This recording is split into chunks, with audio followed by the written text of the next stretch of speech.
Larkin Reeves had learned to make herself small. At 17, transferring to Lincoln High School 3 weeks into the fall semester, she understood the survival mathematics of being new. Eyes down, voice quiet, movements economical. She was short, barely 5'3", with a frame that read fragile to anyone who didn't know better, all narrow shoulders and delicate wrists that seemed designed for bracelets rather than breaking grips. Her dark hair fell in a perpetual curtain across her face, a shield she'd perfected over the previous summer, and her wardrobe consisted entirely of oversized hoodies that swallowed her outline into shapeless anonymity. On that first Monday morning, walking through Lincoln's main entrance with its brick archway and school motto emblazoned in gold letters, "Excellence through Unity," she carried her backpack with both straps pulled tight against her shoulders, the physical manifestation of hunching inward, trying to take up less space in a world that already felt too crowded. The hallways of Lincoln High stretched in long corridors of industrial beige lockers and fluorescent lighting that hummed with electrical persistence. Students moved in established patterns, greeting friends with elaborate handshakes, leaning against walls in territorial clusters, their laughter echoing off tile floors with the particular acoustics of institutional buildings. Larkin navigated the edges, memorizing the layout with the spatial awareness that was second nature to her. Main hallway connecting to east and west wings, cafeteria through double doors on the left, gymnasium complex down the southern corridor, library occupying the quiet northeast corner, administrative offices guarding the front entrance like sentinels. She found her locker, number 247 third floor west wing, and worked the combination with fingers that wanted to tremble but didn't, muscle memory from other disciplines overriding nervous system responses. Her first classes passed in merciful anonymity. Teachers introduced her with minimal fanfare, and she took seats in back rows, made her handwriting deliberately mediocre in notebooks, answered direct questions correctly but not brilliantly.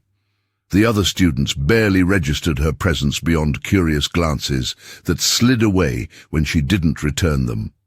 This was exactly what she wanted. This was exactly what she'd promised. The cafeteria revealed itself at lunch as a massive space of round tables and rectangular benches, windows along one wall, letting in autumn sunlight that did nothing to warm the institutional chill. The smell hit first: industrial pizza, overcooked vegetables, the particular sweetness of canned fruit cocktail, and then the noise, hundreds of voices creating a constant roar punctuated by laughter and the clatter of trays. Larkin purchased a small salad and bottled water, scanning for an empty table or at least an accepting corner.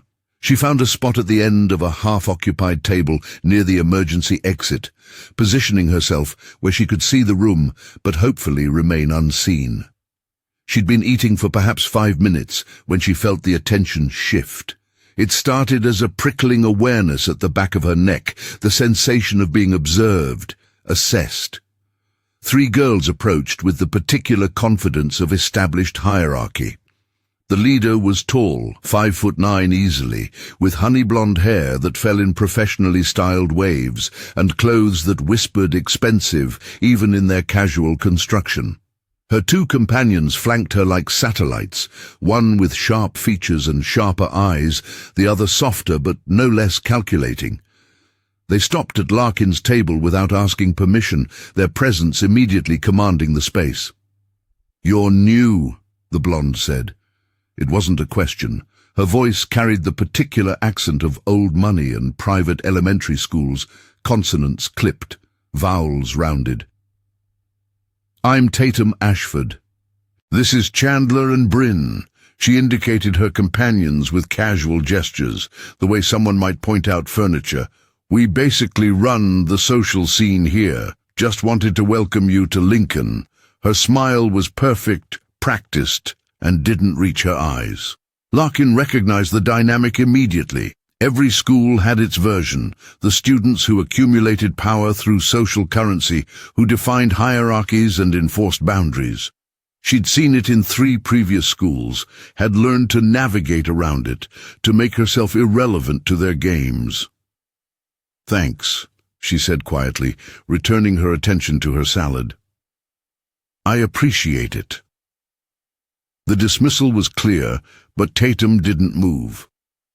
Instead, she exchanged glances with her friends, something passing between them that Larkin couldn't quite read. "What's your name?" Tatum asked, and there was something in her tone now, a sharpness barely concealed beneath the surface courtesy. "Larkin." "Larkin," Tatum repeated, testing the name like she was trying to decide if it was real. "Interesting. Where'd you transfer from?" "California." Larkin kept her answers short, hoping brevity would discourage further conversation. She could feel other students watching now, attention drawn by Tatum's presence at this corner table. The cafeteria's ambient noise seemed to dim slightly, or maybe that was just her hyper-awareness, her nervous system interpreting threat patterns she'd hoped to avoid. "California," Chandler echoed, her sharp features arranging themselves into something like amusement. "So you're pretty far from home. Must be hard being the new girl, all alone, not knowing anyone." Larkin said nothing, recognizing the subtle aggression in the observation. Her fingers tightened slightly on her plastic fork, then deliberately relaxed. She counted her breaths the way she'd been taught, maintaining calm, refusing the bait. Whatever game this was, she wouldn't play. Tatum studied her for another long moment, and Larkin kept her eyes down, posture deliberately submissive. Finally, the blonde girl laughed, a sound like breaking glass trying to pass itself off as music. "Well, welcome to Lincoln, Larkin from California. Hope you settle in okay." She turned to leave, her friends following, but paused after 3 steps and looked back. "Oh, and pro tip. You might want to work on making friends. School can be really lonely without them." The threat wasn't even veiled. It hung in the air as Tatum and her entourage walked away, their laughter carrying across the cafeteria. Larkin sat very still, forcing herself to finish her salad even though appetite had fled. Around her, other students returned to their conversations, but she'd felt the shift. She'd been noticed, she'd been marked, and in the complex social ecology of high school, that was never good. The rest of that first week passed in escalating discomfort. Nothing overt, nothing she could point to as definitively hostile, but a pattern establishing itself in small accumulations. Tatum and her friends always seemed to be nearby in the hallways, their conversations just loud enough for Larkin to overhear snippets of her name, laughter following like punctuation. When Larkin walked past, shoulders would bump hers. Accidental? Always accidental, accompanied by insincere apologies that dripped with mockery. Her locker became a gathering point for Tatum's group, forcing Larkin to wait awkwardly until they finished their conversations and moved on, making her late to classes. By Friday, the attention had expanded beyond Tatum's immediate circle. Other students had noticed the dynamic and adjusted accordingly, the way social ecosystems always self-organized around power structures. The few tentative smiles Larkin had received early in the week vanished. Empty seats appeared beside her in classes, as if she carried contagion. Teachers called on her less frequently, their eyes sliding past her raised hand to safer options. In the cafeteria, the table where she'd been sitting that first day was suddenly always full, forcing her to find corners in increasingly isolated locations. Larkin endured it with the patience she'd learned in other contexts, in other forms of sustained difficulty. She kept her face neutral, her body language non-threatening, her responses minimal. She didn't fight back because she couldn't afford to fight back. The promise she'd made in California still held weight, still mattered more than her own comfort. So she absorbed the small cruelties, the calculated slights, and told herself it would pass. Bullies got bored. Attention moved on. She just had to wait. The second week brought escalation. Monday morning, she arrived at her locker to find the word "nobody" scrawled across it in black marker, the letters 2 feet tall and impossible to miss. The custodian cleaned it off by lunch, but the damage was done. Dozens of students had seen it, had photographed it, had shared it in group chats that Larkin wasn't part of, but knew existed. That afternoon in English class, someone had written "friendless loser" on her desk in pencil before she arrived. She erased it silently, while other students watched, some with sympathy they didn't voice, most with the careful neutrality of those determined not to become targets themselves. Wednesday brought a new tactic. Larkin was walking from chemistry to American history when someone, she never saw who, kicked her ankle from behind, sending her stumbling forward. Her backpack slipped from one shoulder, books spilling across the hallway floor in a cascade of paper and binding. Laughter erupted immediately. She dropped to her knees to gather everything, hands moving quickly, efficiently, while students stepped around and sometimes on her scattered belongings. A textbook slid further away, kicked casually by a passing shoe. She crawled after it, face burning, breath controlled through sheer force of will. "Oh my God, is someone on the floor?" Tatum's voice cut through the noise, mock concern dripping from every syllable. "Did someone fall?" How embarrassing. Larkin didn't look up. She collected the last of her papers, shoved them into her backpack without organizing them, and stood. Tatum was 3 feet away, surrounded by her usual entourage, plus several others who'd been drawn by the commotion. The blonde girl's expression was perfectly constructed sympathy, the kind that only highlighted the cruelty beneath. "You should be more careful," Tatum said, loud enough for everyone nearby to hear. "Wouldn't want you to get hurt." New schools can be so dangerous when you don't have friends to look out for you. The bell rang, saving Larkin from needing to respond.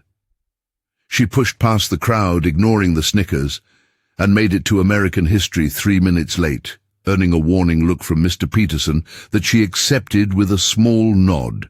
She took her seat, back row, corner, always the same strategy, and tried to focus on the lecture about westward expansion, but her hands were shaking slightly, adrenaline finally breaking through her careful control now that immediate danger had passed. That night, lying in her small bedroom in the apartment she shared with her Aunt Rachel, Larkin stared at the ceiling and counted breaths. 4 counts in, hold for 7, 8 counts out.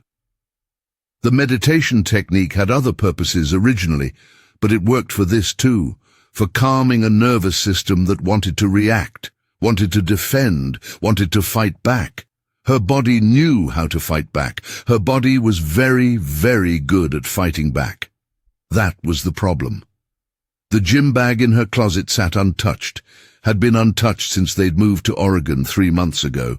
Inside were her GI, her hand wraps, her mouth guard, her old competition medals she hadn't been able to throw away. 4 years of Brazilian Jiu-Jitsu training, 3 years of Muay Thai, 2 national championships in her weight division, a record of 23-2 in sanctioned amateur MMA fights. She'd started training at 13 after her father died, channeling grief into discipline, loss into power. She'd been good at it, better than good. She'd been exceptional, terrifying, a compact explosion of technical precision that larger opponents consistently underestimated to their detriment.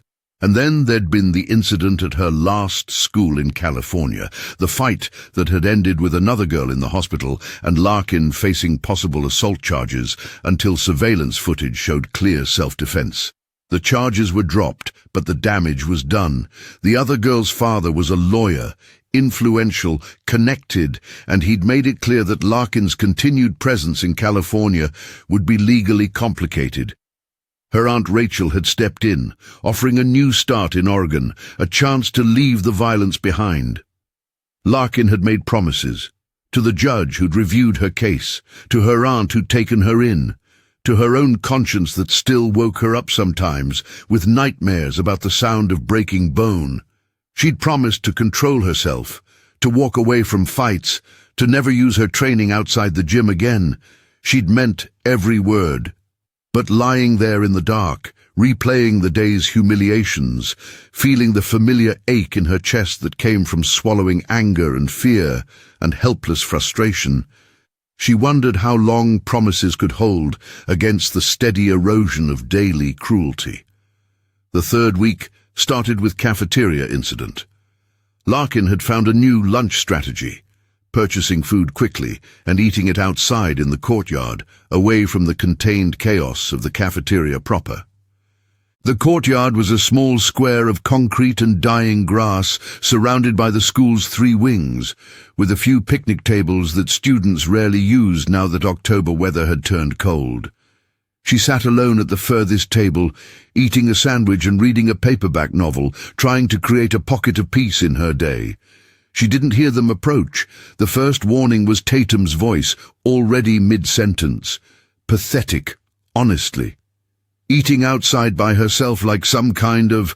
Larkin looked up to find Tatum, Chandler, Bryn, and 2 others, a boy named Garrett who played football, and a girl named Sloane who was on the cheerleading squad, standing in a semicircle around her table. The courtyard was otherwise empty, no witnesses, no teachers, just 5 predators and 1 prey in the cold October afternoon. "Do you think she even talks?" Chandler asked, examining Larkin like she was something under glass. "Maybe she's mute." That would explain a lot. "She talked the first day," Tatum corrected. "Remember?" She said her name. "Larkin." She pronounced it with exaggerated care, mocking. "Such a weird name. Is it even a real name? Or did your parents just hate you?" Larkin closed her book carefully, marking her page, and stood. She needed to leave, needed to remove herself from this situation before it escalated. But Garrett moved slightly, blocking the most direct path out, and the others adjusted their positions accordingly, tightening the semicircle, not trapped exactly, but constrained. "We're not done talking to you," Tatum said, her voice hardening. "It's rude to walk away when people are trying to be friendly." "I'm sorry," Larkin said quietly, keeping her tone neutral, non-threatening. "I need to get to class." "Class doesn't start for 20 minutes, Sloane pointed out. "You've got time." "Unless you're scared of us. Are you scared, California?" Larkin said nothing. Her backpack was still on the table behind her. If she needed to move quickly, she'd have to leave it, but that meant losing her books, her homework, her phone. She calculated angles, assessed body language, tried to determine how serious this was, how far they intended to push. Tatum stepped closer, invading personal space with the confidence of someone who'd never faced consequences for invasion. "I'm starting to think you don't like us, Larkin. You avoid us. You don't talk to us. You act like you're too good for Lincoln High." She paused, letting the accusation hang. "That's really offensive. We've been nothing but welcoming, and you treat us like we're beneath you." The logic was so twisted, it would have been funny in another context. Larkin felt her jaw tighten, forced it to relax. "I don't think that," she said carefully. "I'm just trying to keep to myself." "Well, that's not how school works," Tatum said. "School is about community, participation, making friends." She reached out suddenly and grabbed Larkin's paperback from the table, holding it up to examine the cover. "Romance novels? Seriously? God, you're even more pathetic than I thought." It wasn't a romance novel. It was historical fiction, actually, about World War II, but Larkin didn't correct her. She watched Tatum flip through the pages, her stomach tight with anticipation. The book belonged to the school library. If Tatum damaged it, Larkin would have to pay for it. "Give it back, please," Larkin said, still quiet, still controlled. "Give it back, please," Chandler mimicked in a whiny voice, and the group laughed. Tatum looked at the book, looked at Larkin, and then very deliberately dropped it into the puddle of mud and rainwater that had collected beside the picnic table. The book landed with a wet slap, pages immediately soaking, spine cracking as it settled into the muck. Something in Larkin's chest went very still and very cold. She stared at the ruined book, then at Tatum, and for just a moment, just a fraction of a second, her body language shifted, her weight redistributed, her center dropping, her hands beginning to rise from her sides. Every muscle in her body knew exactly how to respond to aggression, knew exactly how to close distance and end threats with efficient brutality. The responses were so deeply trained they were nearly involuntary, neural pathways carved through thousands of repetitions until violence was as natural as breathing. She caught herself, forced her body back into stillness, forced her hands to stay at her sides, forced her breathing to remain even. The others didn't notice. They were too busy laughing, too confident in their safety, too accustomed to victims who couldn't fight back. But Larkin noticed. She noticed how close she'd come to breaking her promise, how thin the civilized veneer had worn. "Oops," Tatum said, smiling. "Guess you'll have to pay for that. Better get a job, California." They walked away laughing, and Larkin stood there for a long moment before bending to retrieve the book.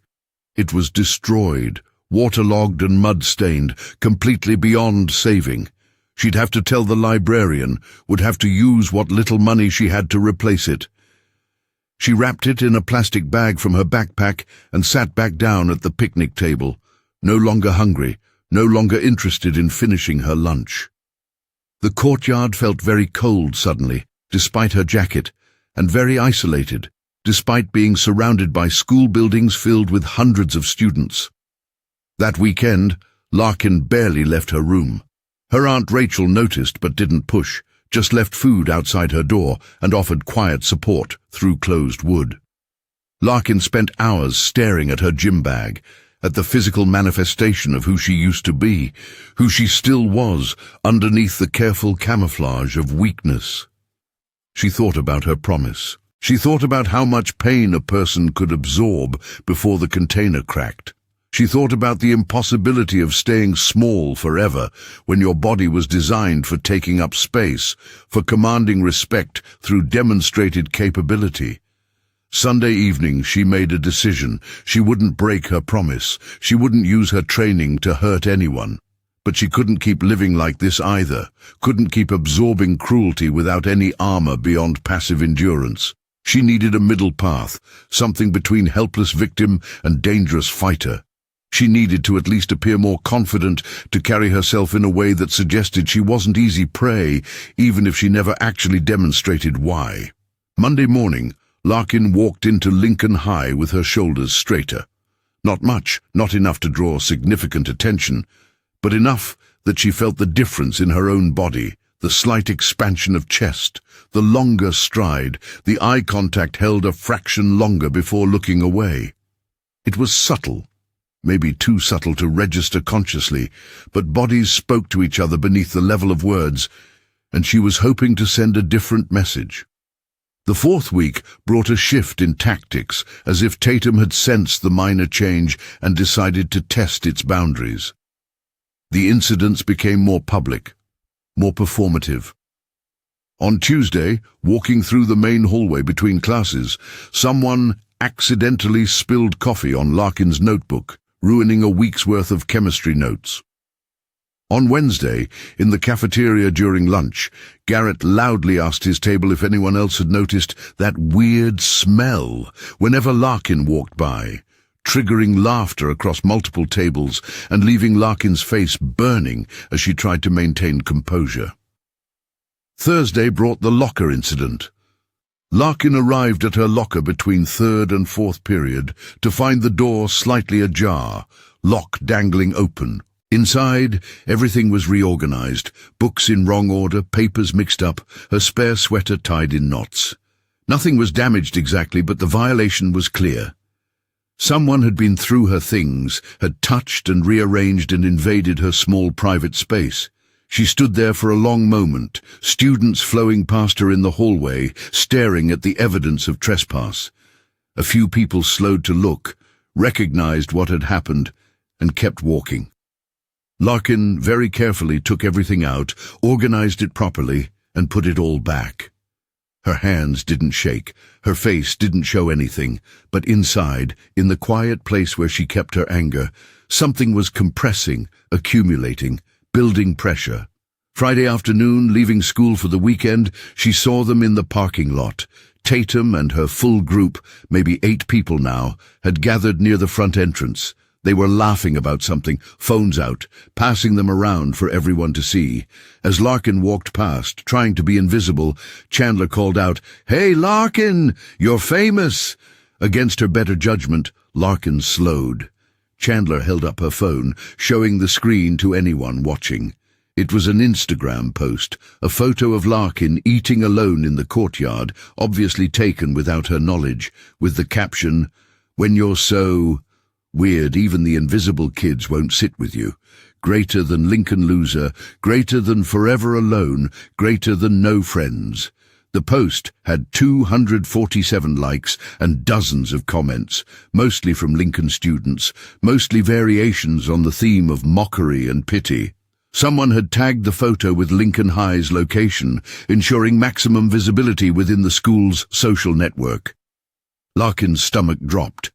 But she kept walking, refused to react, refused to give them the satisfaction of seeing her face as she processed this new humiliation.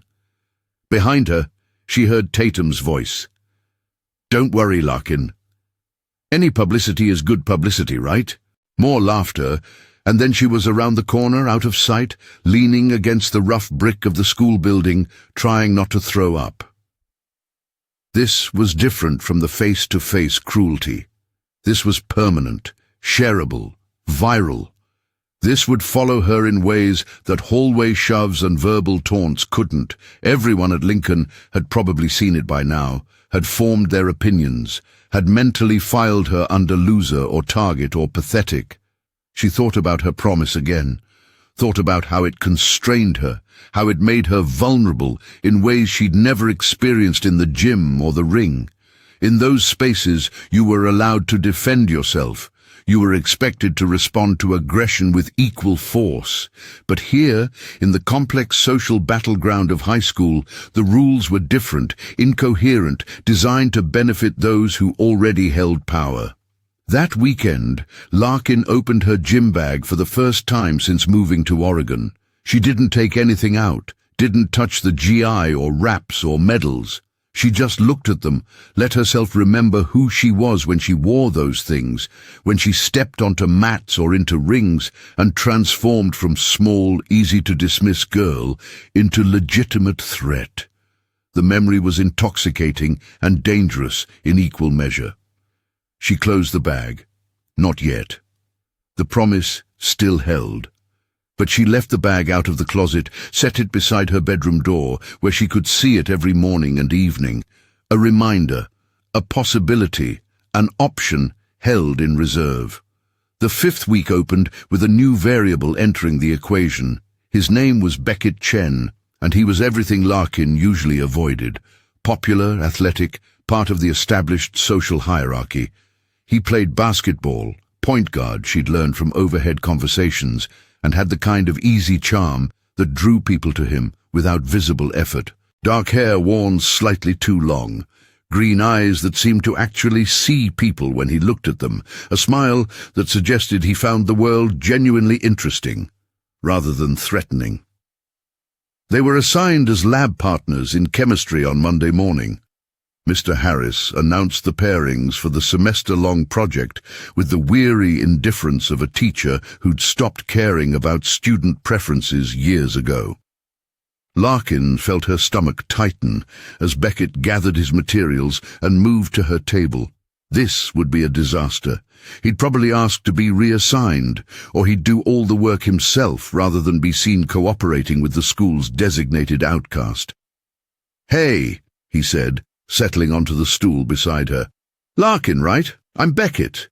He extended his hand like they were adults meeting professionally, not students trapped in an uncomfortable pairing. She shook it briefly, surprised by the gesture. "Hi. So I'm not going to lie. I'm pretty terrible at chemistry," Beckett continued, pulling out the lab assignment sheet. "My brain just doesn't work in whatever way it needs to work to understand molecules and reactions and all that.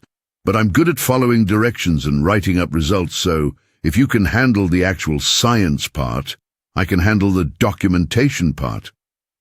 It was the kind of honest self-assessment that Larkin hadn't expected. She looked at him carefully, searching for mockery or ulterior motive, but his expression was open, genuinely hopeful for collaboration. "Okay," she said carefully. "That could work." They spent the rest of the period working through the first phase of their experiment, testing different substances for pH levels, and to Larkin's surprise, Beckett was exactly what he'd claimed. Terrible at the chemistry itself, but meticulous about recording data and observations. He asked questions that showed he was actually trying to understand, listened when she explained concepts, and treated her like she had valuable knowledge worth respecting. It was the first normal human interaction she'd had at Lincoln High in 5 weeks. As class ended and they were cleaning up their station, Beckett said casually, "That Instagram post was bullshit, by the way." I wanted to say something, but I wasn't sure if that would make it worse. Larkin froze in the middle of returning a beaker to the supply shelf. She hadn't expected anyone to acknowledge the post, certainly not someone from Beckett's social circle. "It's fine," she said automatically, the defense mechanism of minimizing. "It's not," Beckett disagreed quietly. "Tatum can be really cruel sometimes. She gets bored and picks targets. It's not okay." He paused, then added, "Look, I know we don't know each other, but if you ever need someone to sit with at lunch or whatever, you can find me. I eat with the basketball team usually, but they're pretty chill. They wouldn't care." It was an offer of kindness that Larkin didn't know how to accept. She'd spent 5 weeks learning to survive alone, building walls, keeping everyone at distance. Accepting help, accepting friendship, meant vulnerability she couldn't afford. "Thanks," she said, not committing to anything. "I appreciate it."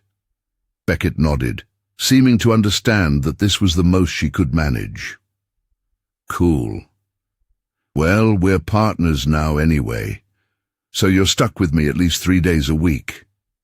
He smiled, and despite herself, despite all her carefully constructed isolation, Larkin felt something in her chest loosen slightly. It wasn't trust exactly, but it was the first crack in the armor of absolute self-reliance.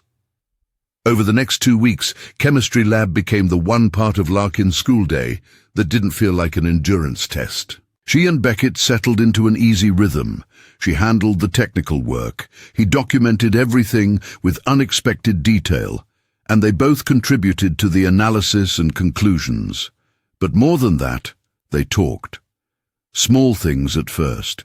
Favorite foods, opinions about teachers, complaints about Lincoln's inadequate heating system. Then bigger things. Books they liked, places they wanted to travel, family dynamics that shaped them. Beckett told her about growing up as the youngest of 4 siblings, always trying to keep up with older brothers and sisters who excelled at everything. She told him about losing her father at 13, though she didn't mention what had come after, the training and fighting and eventual violence. He described the pressure of basketball, the expectation to perform, the politics of being popular when you didn't really care about popularity. She described the strangeness of being perpetually new, of never staying anywhere long enough to feel rooted. They didn't hang out outside of chemistry class. Larkin still wasn't ready for that, and Beckett seemed to understand the boundaries. But those 3 days a week became islands of normalcy in an ocean of hostility. She found herself looking forward to chemistry, found herself thinking about things Beckett had said during lunch or other classes, found herself almost smiling when she spotted his distinctive jacket in the hallways. It didn't go unnoticed. The 6th week brought new attention, different from before. Tatum and her group started appearing near Larkin's chemistry class at the end of period, watching as she and Beckett left together, still discussing their experiment. The looks were calculating, assessing, recognizing a new vulnerability to exploit. Larkin saw it happening and felt a cold dread settle in her stomach. She'd made a mistake. She'd allowed herself a connection, and now that connection would become a weapon against her. The attack came Wednesday of the 6th week, in the cafeteria during lunch period. Larkin was eating alone at her usual table when Tatum, Chandler, and Garrett approached. But this time they were followed by nearly a dozen others, students drawn by the promise of entertainment, phones already out and recording. The cafeteria was packed, hundreds of potential witnesses, but Larkin knew from experience that witnesses didn't mean safety. Witnesses just meant amplified humiliation. "So we've been noticing something interesting," Tatum began, her voice carrying across surrounding tables. Students turned to watch, conversations dying as attention focused. "Our sad little loner has found a friend. Beckett Chen, no less. That's quite the upgrade from eating alone in the courtyard." Larkin said nothing, but her hands tightened slightly around her plastic fork. She measured distances, assessed positions, calculated how quickly she could stand and leave if necessary. "It got us thinking," Tatum continued, playing to her audience now, aware of phones capturing every moment. "Maybe Larkin isn't as pathetic as she looks. Maybe she's just been playing victim to get sympathy from nice guys like Beckett. You know, the whole damsel in distress thing. It's actually pretty manipulative when you think about it." The accusation was so backwards, so deliberately cruel in its inversion of reality, that Larkin felt her breath catch. She'd done nothing to Beckett, hadn't asked for his kindness, hadn't manipulated anything. But the narrative Tatum was creating didn't need truth. It just needed to be repeated enough times to become believed. "I mean, think about it," Chandler added, warming to the theme. "She shows up at school all weak and sad, gets Beckett feeling sorry for her, and suddenly she's got an in with the popular kids. It's actually kind of genius in a pathetic way." "We should probably warn him," Garrett suggested, loud enough for multiple tables to hear. "Let him know he's being used. Beckett's a good guy. He deserves better than some manipulative—" "That's not true." The voice came from behind them, and Larkin felt her stomach drop as Beckett pushed through the crowd. He positioned himself halfway between Tatum's group and Larkin's table, expression serious, body language radiating contained frustration. "None of that is true, and you know it, Tatum." The cafeteria had gone very quiet now, sensing drama escalation. Tatum's smile widened, recognizing opportunity. "Oh, Beckett, we're just looking out for you. We've seen how she operates." "She doesn't operate," Beckett interrupted. "She's been getting harassed for 6 weeks and hasn't done anything to deserve it. We're lab partners. We talk about chemistry and other stuff. That's it. So, maybe back off." It was the right thing to say, and Larkin appreciated it more than she could express. But she also knew it had just made everything worse. Tatum's expression shifted, something cold sliding behind her eyes. Being contradicted in public, having her narrative rejected by someone she couldn't easily dismiss, that was a threat to her established power. "Fine," Tatum said lightly, but there was nothing light in her tone. "If that's how you want to play it." She turned back to Larkin, and her smile was sharp enough to cut. "But since Beckett's so interested in defending you, I guess you're both our concern now." She reached out suddenly and grabbed Larkin's lunch tray before anyone could react. In one smooth motion, she upended it over Larkin's head. Salad, dressing, fruit, and, crucially, deliberately, an entire carton of milk poured down over Larkin's hair, face, and clothes. The cold liquid soaked through immediately, milk running down her neck, vegetables sticking to her hoodie, the smell and sensation overwhelming every sense simultaneously. The cafeteria erupted, laughter, gasps, dozens of phones capturing the moment from multiple angles. Larkin sat frozen in shock and humiliation, milk dripping from her hair down her face, her clothes completely soaked, her backpack on the chair beside her also splattered. She couldn't process it, couldn't move, couldn't do anything except sit there while the entire school witnessed her degradation. "Oops," Tatum said, her voice carrying clearly in the momentary pause before the laughter intensified. "How clumsy of me." "You should really be more careful, Larkin. Someone could get hurt." Something inside Larkin cracked, not broke, not yet, but cracked. A fracture line appearing in the promise she'd made, in the control she'd maintained. She stood slowly, milk still dripping, and looked at Tatum with an expression the blonde girl hadn't seen before, an expression that should have served as warning if Tatum had known how to read it. But Tatum didn't know. She just laughed and turned away, already moving toward the exit with her entourage, already planning how to edit and share the video for maximum viral impact. The cafeteria gradually returned to normal noise levels, though dozens of eyes remained on Larkin, watching to see what she'd do, how she'd react. Beckett was there suddenly, grabbing napkins from nearby tables, trying to help, his face flushed with anger and embarrassment on her behalf. "Larkin, I'm so sorry. I didn't mean to make it worse." "It's not your fault," Larkin said quietly. Her voice was very calm, very controlled, very unlike how she felt inside. She accepted the napkins and started wiping milk from her face and hair, knowing it was futile, knowing she'd have to go home and shower, knowing her clothes were ruined. "Thank you for trying to help. We should tell someone. A teacher, the principal, someone." "It won't help." Larkin knew this with certainty. Tatum's father was on the school board. Garrett's family donated thousands to the athletics program. These were students with protection, with adult advocacy, with resources that made official complaints more dangerous for victims than perpetrators. "But thank you." She gathered her soaked backpack and walked out of the cafeteria with as much dignity as she could manage, while dripping milk and wearing salad in her hair. Behind her, she heard Beckett arguing with someone, heard the resumption of laughter and conversation, heard the normal continuation of school day as if nothing significant had happened. In the bathroom, she cleaned up as best she could with paper towels and hand soap, but the smell of sour milk lingered, and her clothes remained soaked. She called her Aunt Rachel from a toilet stall, explained she needed to go home early, didn't give details. Aunt Rachel asked no questions, just said she'd be there in 20 minutes. Larkin waited in the main office for pickup, sitting on a plastic chair in clothes that reeked of milk, aware of the secretary's pitying glances, aware of students passing by the windowed office walls and staring.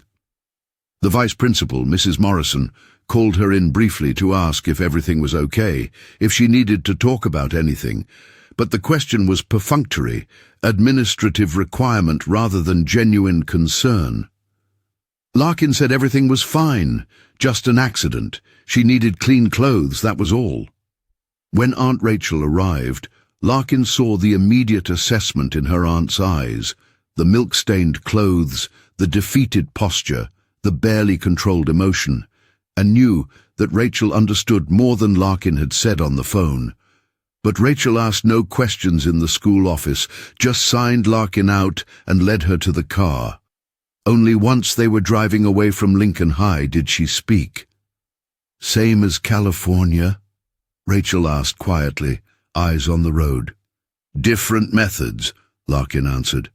"Same outcome." "You keeping your promise?" "Yes."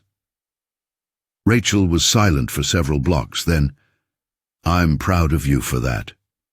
"But Larkin, there's a difference between keeping a promise and letting people destroy you. Self-defense isn't the same as aggression. I need you to remember that." Larkin nodded but didn't respond. She knew the line between self-defense and aggression was real, but she also knew how thin it was, how easy to cross when your body was trained to respond to threat with overwhelming force. The girl in California had only gotten a broken arm and concussion, but she could have gotten much worse. Larkin remembered the moment she'd chosen to stop, the conscious decision to step back when she could have kept going. That level of control under adrenaline, under the red haze of justified anger. She wasn't sure she could guarantee it every time. That was why the promise mattered. That was why she couldn't break it, even for self-defense, because she didn't trust herself to stop once she started. That evening, lying in bed with clean clothes and washed hair, but memories that wouldn't rinse away, Larkin made a decision. She couldn't keep being passive. She couldn't keep absorbing attack after attack while maintaining the same defeated posture. But she also couldn't break her promise, couldn't use her training, couldn't become the thing she'd promised not to be, so she needed a middle path. The next morning, Thursday of the 6th week, Larkin walked into Lincoln High different. The difference wasn't dramatic, no sudden wardrobe change, no aggressive confrontation, but it was real. She walked straighter, held her head higher, made eye contact instead of avoiding it. Her movements were more deliberate, less hurried, taking up space instead of trying to minimize herself. To most students it probably wasn't even noticeable, but bodies spoke to bodies, and she was finally letting hers speak in something closer to its natural language. In chemistry, Beckett noticed immediately. "You okay?" he asked as they set up their lab station. "Yesterday was really messed up." "I'm fine," Larkin said, and there was something in her voice that made it more true than it had been before. "But I'm done trying to be invisible. It didn't work anyway." Beckett studied her for a moment, and she saw him registering the shift, the subtle change in how she carried herself. "Okay," he said slowly. "Do you know martial arts or something? Because I swear yesterday when Tatum grabbed your tray, for like half a second your body moved like you were going to do something, and it was kind of scary." Larkin felt her breath catch. She'd thought she'd caught herself in time, had thought no one had noticed that momentary shift before she'd forced herself back into stillness. "I used to train," she admitted carefully, "a long time ago. Different life." "What kind?" "Brazilian jiu-jitsu, Muay Thai." She paused, then added, "I competed. I was good at it." Beckett's eyes widened slightly. "Wait, seriously?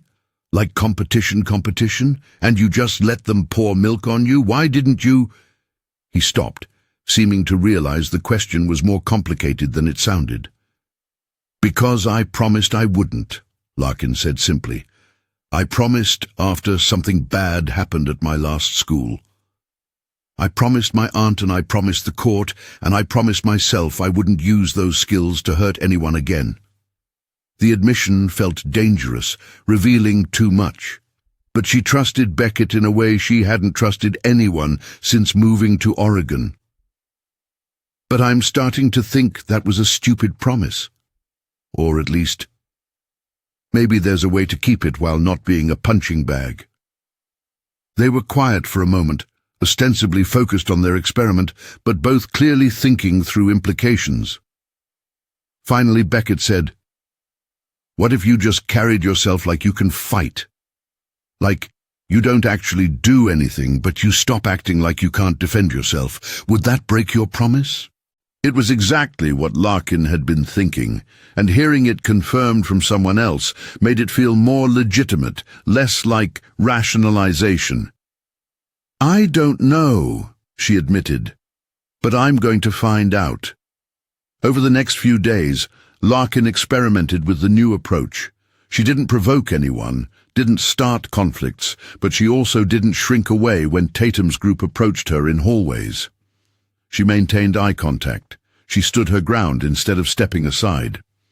When Garrett made a crude comment about her in American history, she turned to look at him directly, held his gaze until he looked away first, uncomfortable with the unwavering attention.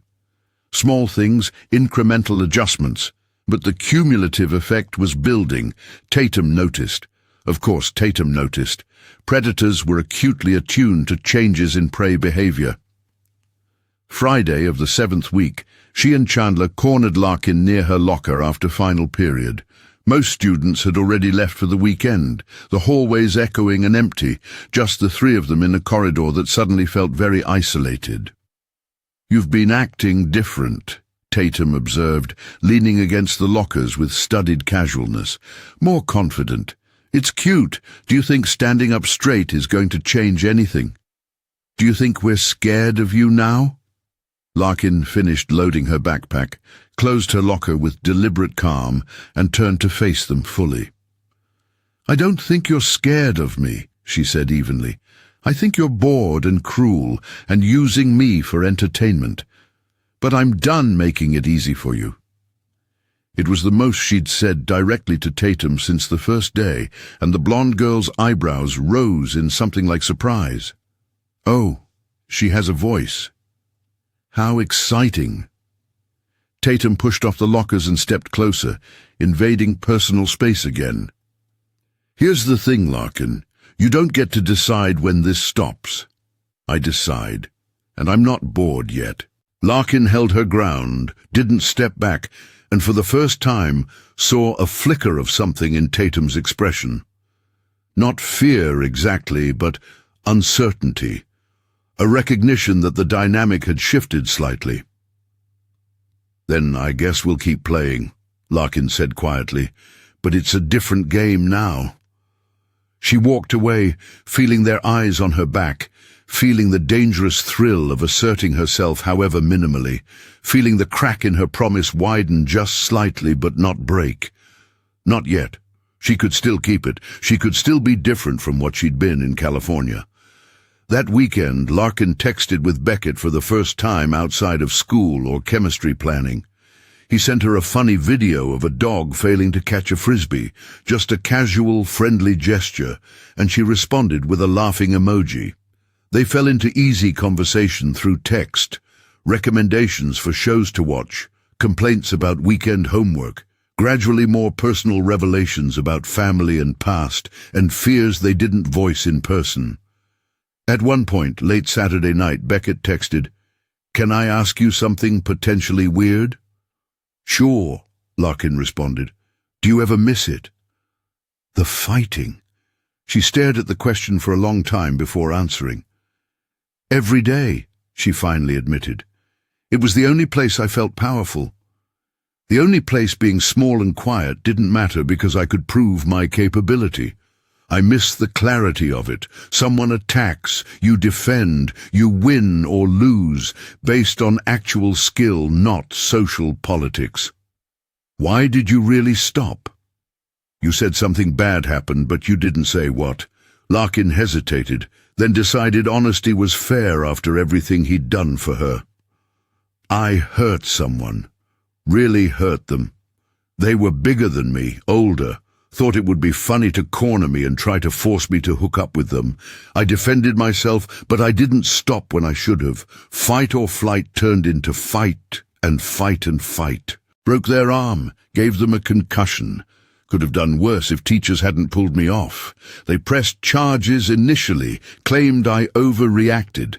Security footage showed they started it, showed clear self-defense for the first part, but also showed me continuing after they were down. Charges got dropped, but I got the message. Next time would be different. Next time, I'd be the aggressor legally, even if morally I was defending myself."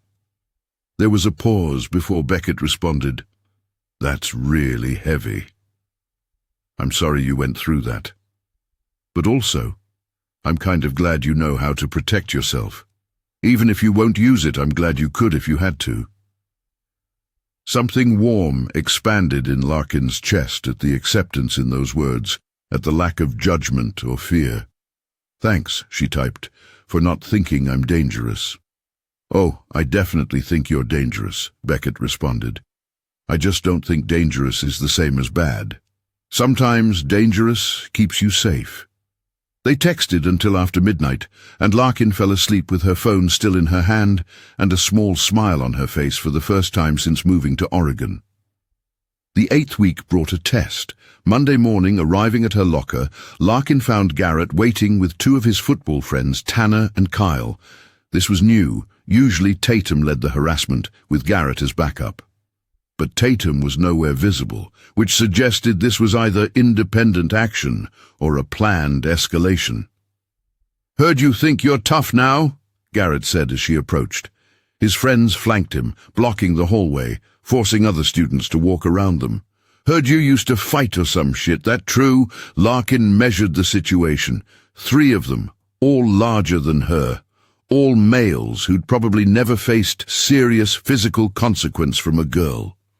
The hallway was crowded, but no one was stopping, everyone flowing past the confrontation with practiced avoidance. Teachers were in their classrooms preparing for first period, unaware or unconcerned about hallway dynamics. "Move, please," Larkin said calmly. "I need to get to my locker." "Answer the question first," Tanner insisted. "Did you used to fight?" "I trained," Larkin acknowledged. "Now move."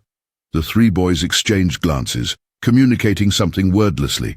Then Garrett reached out and grabbed her backpack, yanking it hard enough to pull her off balance. "Show us then. Fight back."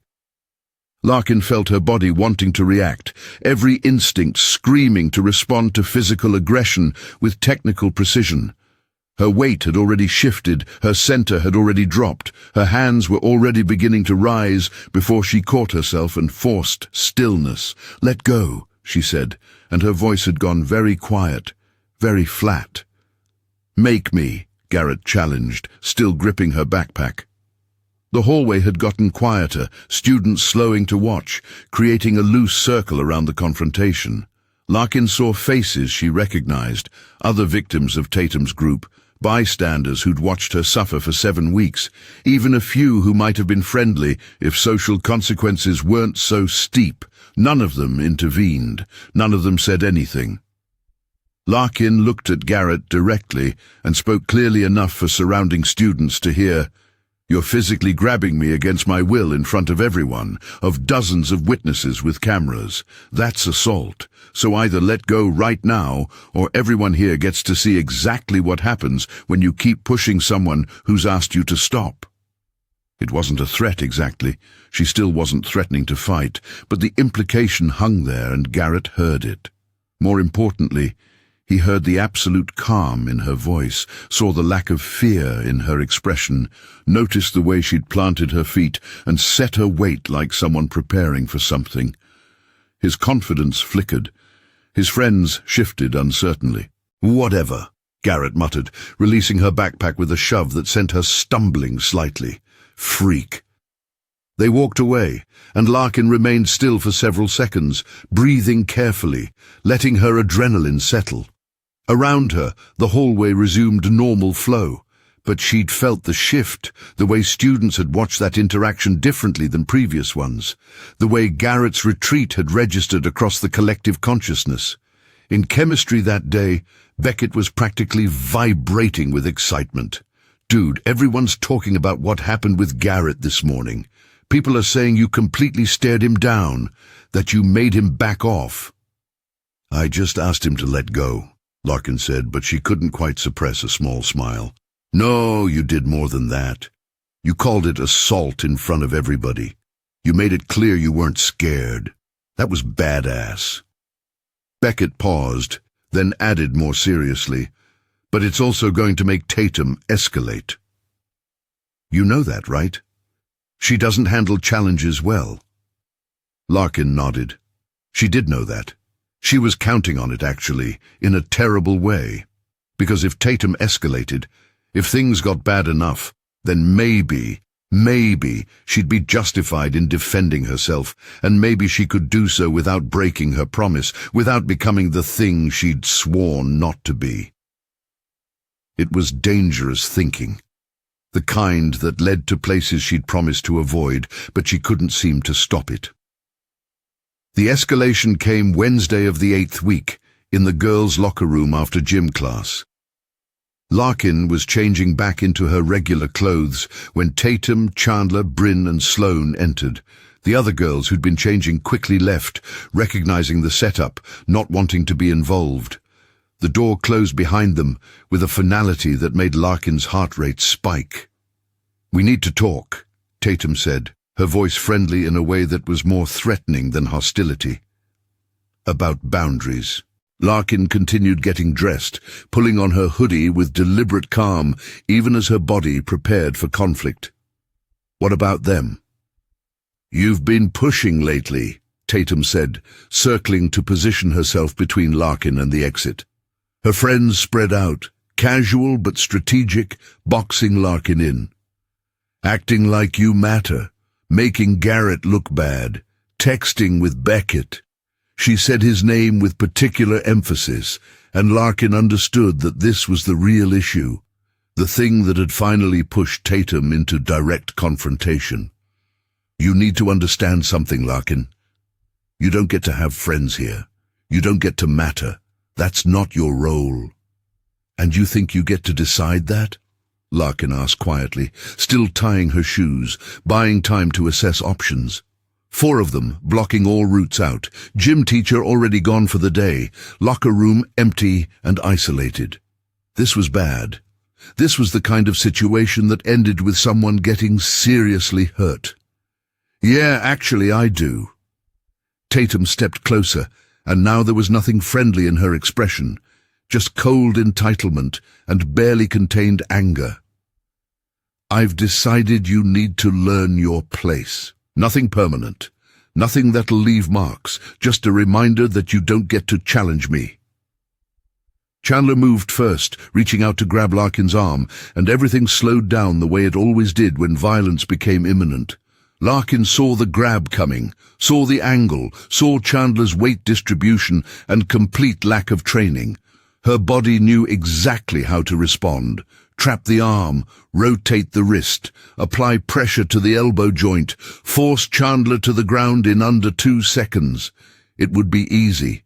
It would be instinctive. She didn't do it. Instead, she pulled her arm back, stepped away, created distance.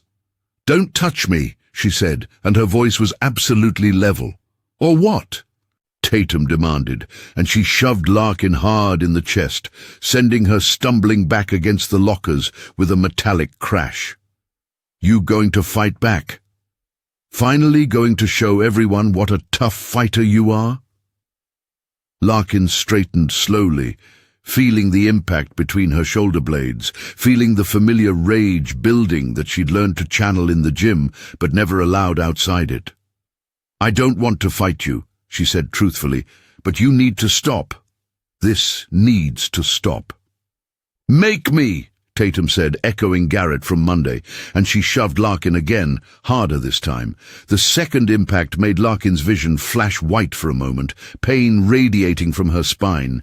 Her body was screaming at her to respond, every nerve firing with the readiness to defend, to attack, to end the threat with overwhelming force. She could picture it so clearly: close the distance, clinch, sweep Tatum's legs, mount, control. No strikes necessary, just complete domination through superior grappling, pinning Tatum until she understood the fundamental mistake she'd made. But that would break the promise. That would make Larkin the aggressor, the dangerous one, the girl who couldn't control herself. That would prove California wasn't a one-time lapse, but a pattern, a fundamental character flaw. She couldn't do it. She'd promised. So instead, she took the third shove, and the fourth, each impact against the lockers sending new waves of pain through her body. Tatum's friends were laughing now, enjoying the show, phones probably out recording. Tatum herself was smiling, vindicated, convinced that Larkin's supposed toughness was just act after all. "That's what I thought," Tatum said finally, stepping back, satisfied with the demonstration of dominance. "All talk, just like I—" The locker room door opened suddenly, and Coach Peters appeared, her weathered face immediately registering the scene. Larkin against the lockers with red marks blooming on her arms, Tatum and her friends arranged obviously around her, the hostile tableau frozen mid-action. "What's going on here?" the coach demanded, voice sharp with authority. "Nothing," Tatum said smoothly, expression shifting to innocent concern. "Larkin fell against the lockers. We were just making sure she was okay. Right, Larkin? It was a challenge and a test simultaneously." If Larkin contradicted her, if she reported what had actually happened, it would be her word against 4 others, and Larkin knew from experience whose word would be believed. But if she agreed, if she went along with the lie, it would embolden them, prove she wouldn't seek help even when help was available. Larkin looked at Coach Peters, at the woman's skeptical expression, and made a choice. "I'm fine," she said, gathering her things, "just clumsy." She walked out of the locker room with whatever dignity remained, aware of Tatum's satisfied smile behind her, aware that she'd just failed some essential test of self-preservation. In the bathroom, she checked her back and arms in the mirror and saw the bruises already forming, evidence of assault that she'd just agreed didn't happen. She felt sick with self-loathing and frustration and the terrible weight of a promise that was costing more than she'd understood when she made it. That night, Beckett texted, "Heard something happened after gym. Are you okay?" Larkin stared at the message for a long time before responding. She could lie, could say she was fine, could maintain the facade that she had everything under control, or she could be honest with the one person at Lincoln who'd shown her genuine kindness. "No," she finally typed. "I'm not okay. They cornered me in the locker room. Tatum shoved me repeatedly, and I just took it because I can't break my promise, but I'm starting to wonder if the promise is going to get me seriously hurt." The response came quickly. "That's it. I'm telling someone. This has gone too far." "Please don't," Larkin wrote. "It'll just make it worse. Her dad is on the school board. They'll protect her and punish me for making trouble. So what are you going to do? Just keep letting them hurt you?" It was the question Larkin had been asking herself for 8 weeks, and she still didn't have a good answer. "I don't know," she admitted. "I keep thinking maybe if I stand up to them without actually fighting, they'll get bored and move on. But I don't think they're going to get bored. I think Tatum sees me as some kind of threat now, especially because of you, and she won't stop until she's completely broken me." "Because of me?" "She said your name specifically. I think she likes you or wants to or something, and me being your lab partner bothers her." There was a longer pause before Beckett's next message. "Then maybe we should give her what she wants. Maybe I should ask to switch lab partners, take away the excuse she's using to target you." "No." Larkin's response was immediate and fierce. "That's exactly what she wants. And honestly, you're the only good thing about Lincoln. I'm not giving that up because of her." "Larkin," Beckett's message came through with obvious emotion, even in text.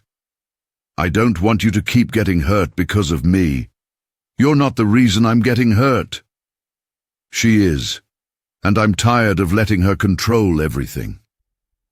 As Larkin typed the words, she felt something solidifying inside her, a determination she'd been building toward for weeks, finally crystallizing into decision.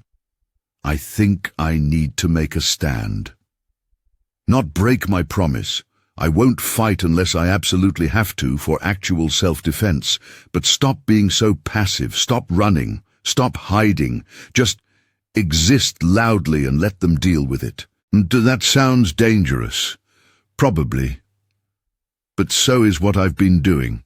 At least this way, I'm choosing the danger instead of having it chosen for me." They texted until late again, and when Larkin finally fell asleep, her gym bag had migrated from beside her door to the foot of her bed, close enough to touch if she needed it, a reminder of capability held in reserve.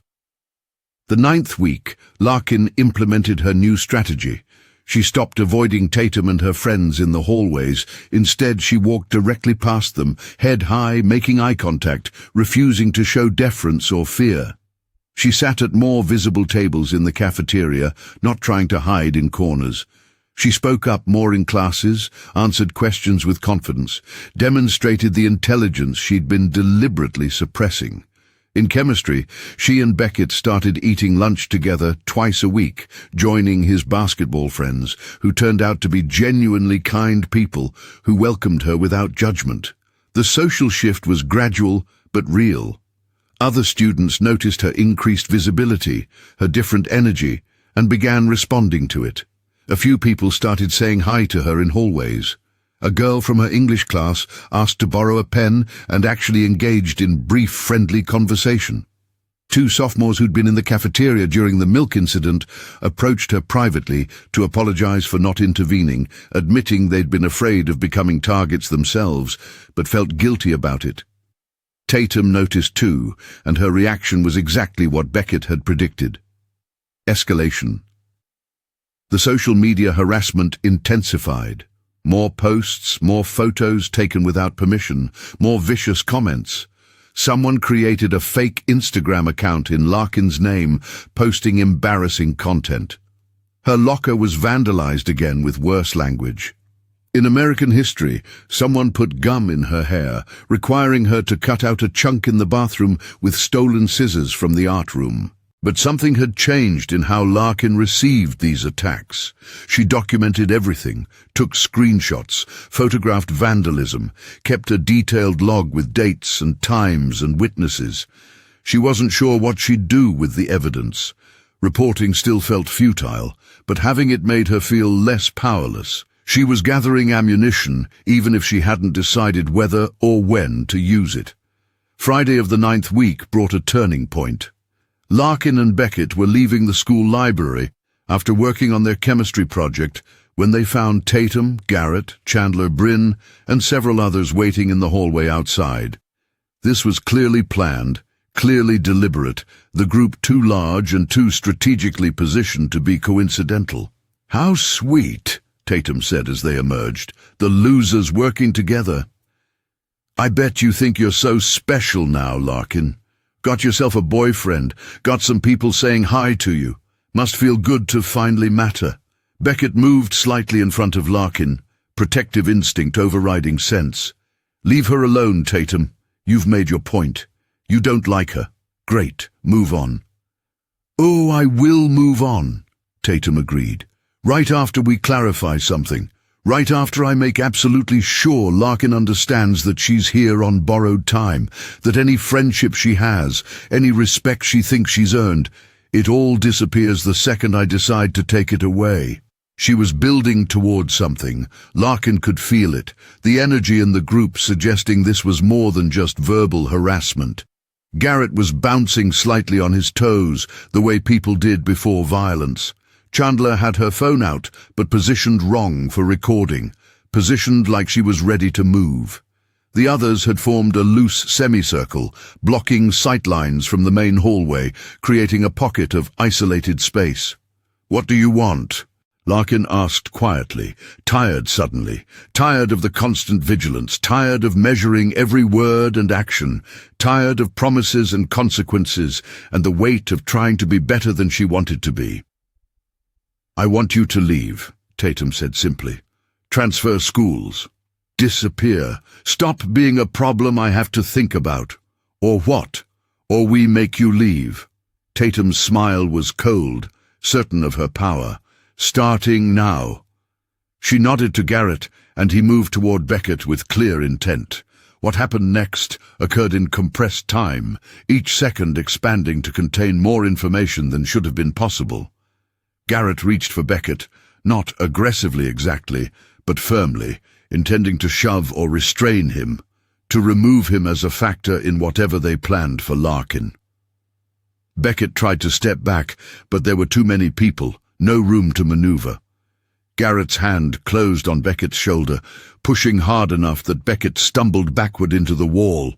And Larkin moved, not consciously, not with deliberation or intent, just pure trained reaction to seeing threat enacted against someone she cared about. She closed the distance between herself and Garrett in 2 quick steps, her hand coming up to intercept his arm, redirecting it away from Beckett with textbook efficiency. The movement was small, economical, requiring minimal force because she understood leverage and body mechanics in ways Garrett never would. His arm went where she directed it, pulling him off balance, and she was already resetting before he'd fully processed what had happened. The hallway went silent. Everyone had seen it, the sudden fluid motion, the effortless control, the brief flash of capability that Larkin had been hiding for 9 weeks. Garrett stared at her with shock and dawning anger. Tatum's expression shifted from confident superiority to something harder to read, something that might have been concern. "Don't touch him," Larkin said, her voice very calm, very quiet. "Don't ever touch him." Garrett lunged at her then, pride and testosterone overriding sense, throwing a wild punch that anyone with training could see coming from a mile away. Larkin stepped offline, letting the punch whistle past her ear, and the motion was so smooth, so practiced, that it looked almost choreographed. She didn't counter, didn't strike back, just evaded, created distance, reset her position with her hands up in a loose guard. "Garrett, stop!" Tatum said sharply, recognizing something in Larkin's stance that Garrett apparently didn't. But Garrett was committed now, his ego bruised, his status threatened by a girl making him look foolish in front of his friends. He charged at her again, trying to tackle her, and Larkin's response was pure muscle memory, executed with the kind of precision that came from thousands of hours of drilling. She sprawled, hips back, weight dropping, base widening, stopping his momentum completely. Then she controlled his head and arm, rotated him past her, guided him to the ground with enough force to be decisive, but not enough to injure. It took maybe 3 seconds total, and afterward Garrett was face down on the hallway floor with Larkin controlling his back, one hand on his neck, her body weight distributed perfectly for maintaining position without strain. She wasn't hurting him. She'd specifically avoided any technique that would cause pain or injury. But she'd completely dominated him using nothing but superior technical skill. The silence extended, profound, everyone processing the shift in reality. This wasn't supposed to be possible. Larkin was supposed to be weak, helpless, an easy victim. The entire social structure of the last 9 weeks had been built on that assumption, and in 3 seconds she'd revealed it to be entirely false. "Let him up," Tatum said, and for the first time since Larkin had met her, the blonde girl sounded uncertain. Larkin released Garrett and stood, breathing controlled, hands still in position to defend if necessary. Garrett scrambled to his feet, face red with humiliation and rage, and Larkin saw him calculating whether to attack again. "Don't," she said simply, holding his gaze. "You can't win this. None of you can. I've been letting you hurt me because I promised I wouldn't fight. But if you're going to attack my friends, if you're going to attack me, I will defend us, and you will lose." "You're threatening us," Chandler demanded, her phone now actually recording, capturing this reversal of power dynamics. "I'm explaining reality," Larkin corrected. "I don't want to fight anyone." "I've never wanted to fight anyone here. I just wanted to be left alone. But if you force me to defend myself or people I care about, I will, and it will not go how you think it will." Beckett was staring at her with something like awe. The gathered students were whispering, phones appearing from pockets, the moment being captured and documented for immediate distribution. This would be viral by end of day, Larkin knew, would reshape her reputation completely, would eliminate any possibility of remaining invisible. Tatum stepped forward, and there was calculation in her expression now, reassessment happening in real time. "You've been hiding this the whole time? You let me pour milk on you, let us humiliate you for weeks when you could have stopped it." "Yes," Larkin said simply, "because I made a promise. Because I hurt someone bad at my last school, and I swore I wouldn't do it again. Because I wanted to be different from what I was." She paused, then added, "But I'm done with that now. I'm done letting you define me. So here's what's going to happen. You're going to leave me alone. You're going to leave Beckett alone. You're going to stop harassing people weaker than you. Stop recording humiliation. Stop making school hell for anyone who doesn't fit your social requirements." "Or what?" Tatum challenged, but her voice lacked its usual conviction. "Or I stop keeping promises," Larkin said quietly. "Or I remind everyone very publicly, very visibly, what happens when you push someone who can actually fight back. Not because I want to, not because I enjoy it, but because sometimes the only way to stop bullies is to make them understand they're not the strongest person in the room. The threat hung in the air, explicit and undeniable. Around them, students were still recording, still whispering, the social media machinery already processing and distributing this new narrative. Larkin could feel it happening, could feel her position in Lincoln's hierarchy shifting from bottom to something much more complicated, much more dangerous for everyone involved. Tatum seemed to be processing the same calculation. Her eyes moved from Larkin to her friends, to the gathering crowd, weighing consequences and risks. Finally she smiled, but it was thin, forced. "Whatever, you're not worth it." She turned to leave, gesturing for her group to follow, but paused to add, "But if you think this is over, you're wrong.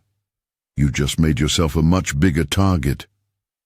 They left, and Larkin stood in the hallway with Beckett and a dozen other students who'd witnessed everything, feeling the adrenaline finally beginning to crash, feeling the weight of what she'd just done. She'd broken her promise. Not completely. She hadn't hurt anyone, hadn't thrown strikes, had used only the minimum force necessary for control, but she'd broken the spirit of it, had revealed her capability, had threatened violence even if she'd couched it in the language of self-defense. "Holy shit," Beckett said quietly beside her. "You weren't kidding about being good at this." Larkin couldn't respond immediately. She was counting breaths, trying to calm her racing heart, trying to process the feeling of using her skills again after 9 weeks of suppression. It had felt good. That was the terrifying part. It had felt natural and right and like finally being herself after months of forced smallness. And that feeling was exactly what she'd been afraid of, exactly why she'd made the promise in the first place. Because she liked fighting, liked dominating, liked the clarity and power of physical confrontation, and that was dangerous. "I need to go home," she said finally. "I need to think about what I just did." "You defended yourself and me," Beckett said firmly. "You didn't hurt anyone. You just showed them you could if you had to. That's not the same as breaking your promise." Larkin wanted to believe that. She wasn't sure she could, but she nodded anyway, gathered her things from the library, and walked out of Lincoln High with Beckett beside her and dozens of eyes following her path. The social ecosystem already reorganizing itself around new information, new hierarchy, new reality of who Larkin Reeves actually was beneath her carefully constructed mask. That weekend, Lincoln High's social media exploded. The video of Larkin controlling Garrett had been shared hundreds of times, with various captions and interpretations. Some portrayed her as a hero finally standing up to bullies. Others called her dangerous, unstable, a threat waiting to happen. The split in opinion created faction wars in comment sections, with students taking sides, previous victims coming forward with their own stories of Tatum's harassment, defenders claiming Larkin had overreacted. Beckett kept in constant contact, texting updates, checking if she was okay, offering to come over if she needed company. Larkin appreciated it, but mostly stayed in her room, alternating between feeling justified and feeling like she'd failed some essential test of character. Her Aunt Rachel knew something significant had happened, but waited for Larkin to bring it up, respecting boundaries while making clear she was available whenever needed. Sunday evening, Larkin finally asked, "If you make a promise but keeping it means letting people destroy you, is breaking it wrong?" Rachel was quiet for a long moment, sitting on Larkin's bed, considering the question with the seriousness it deserved. "Depends on what you did when you broke it," she finally said. "Did you hurt anyone?" "No, I just defended myself and Beckett. Controlled someone who was attacking, didn't hit them, didn't injure them. But I revealed I could if I wanted to, and I threatened to if they didn't stop." "That's not breaking your promise," Rachel said firmly. "Your promise was not to use your training to hurt people. Defending yourself isn't hurting people. Establishing boundaries through demonstration of capability isn't violence, it's warning.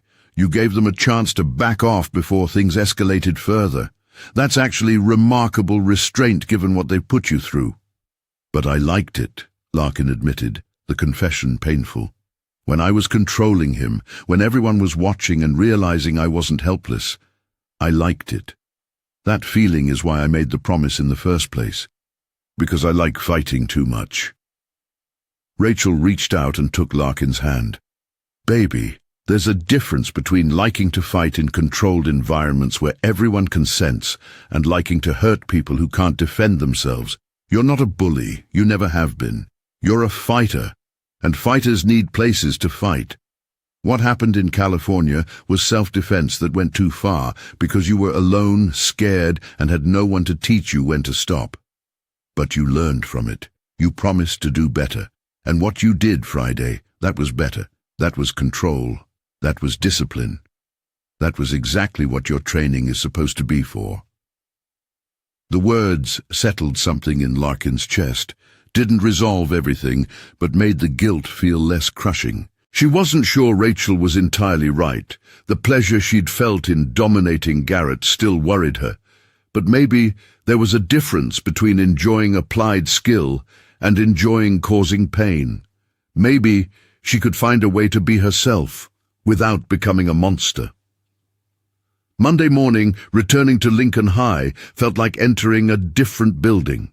Students stared at Larkin openly now, conversations pausing as she passed, the whispers no longer contemptuous, but wary, curious, sometimes impressed.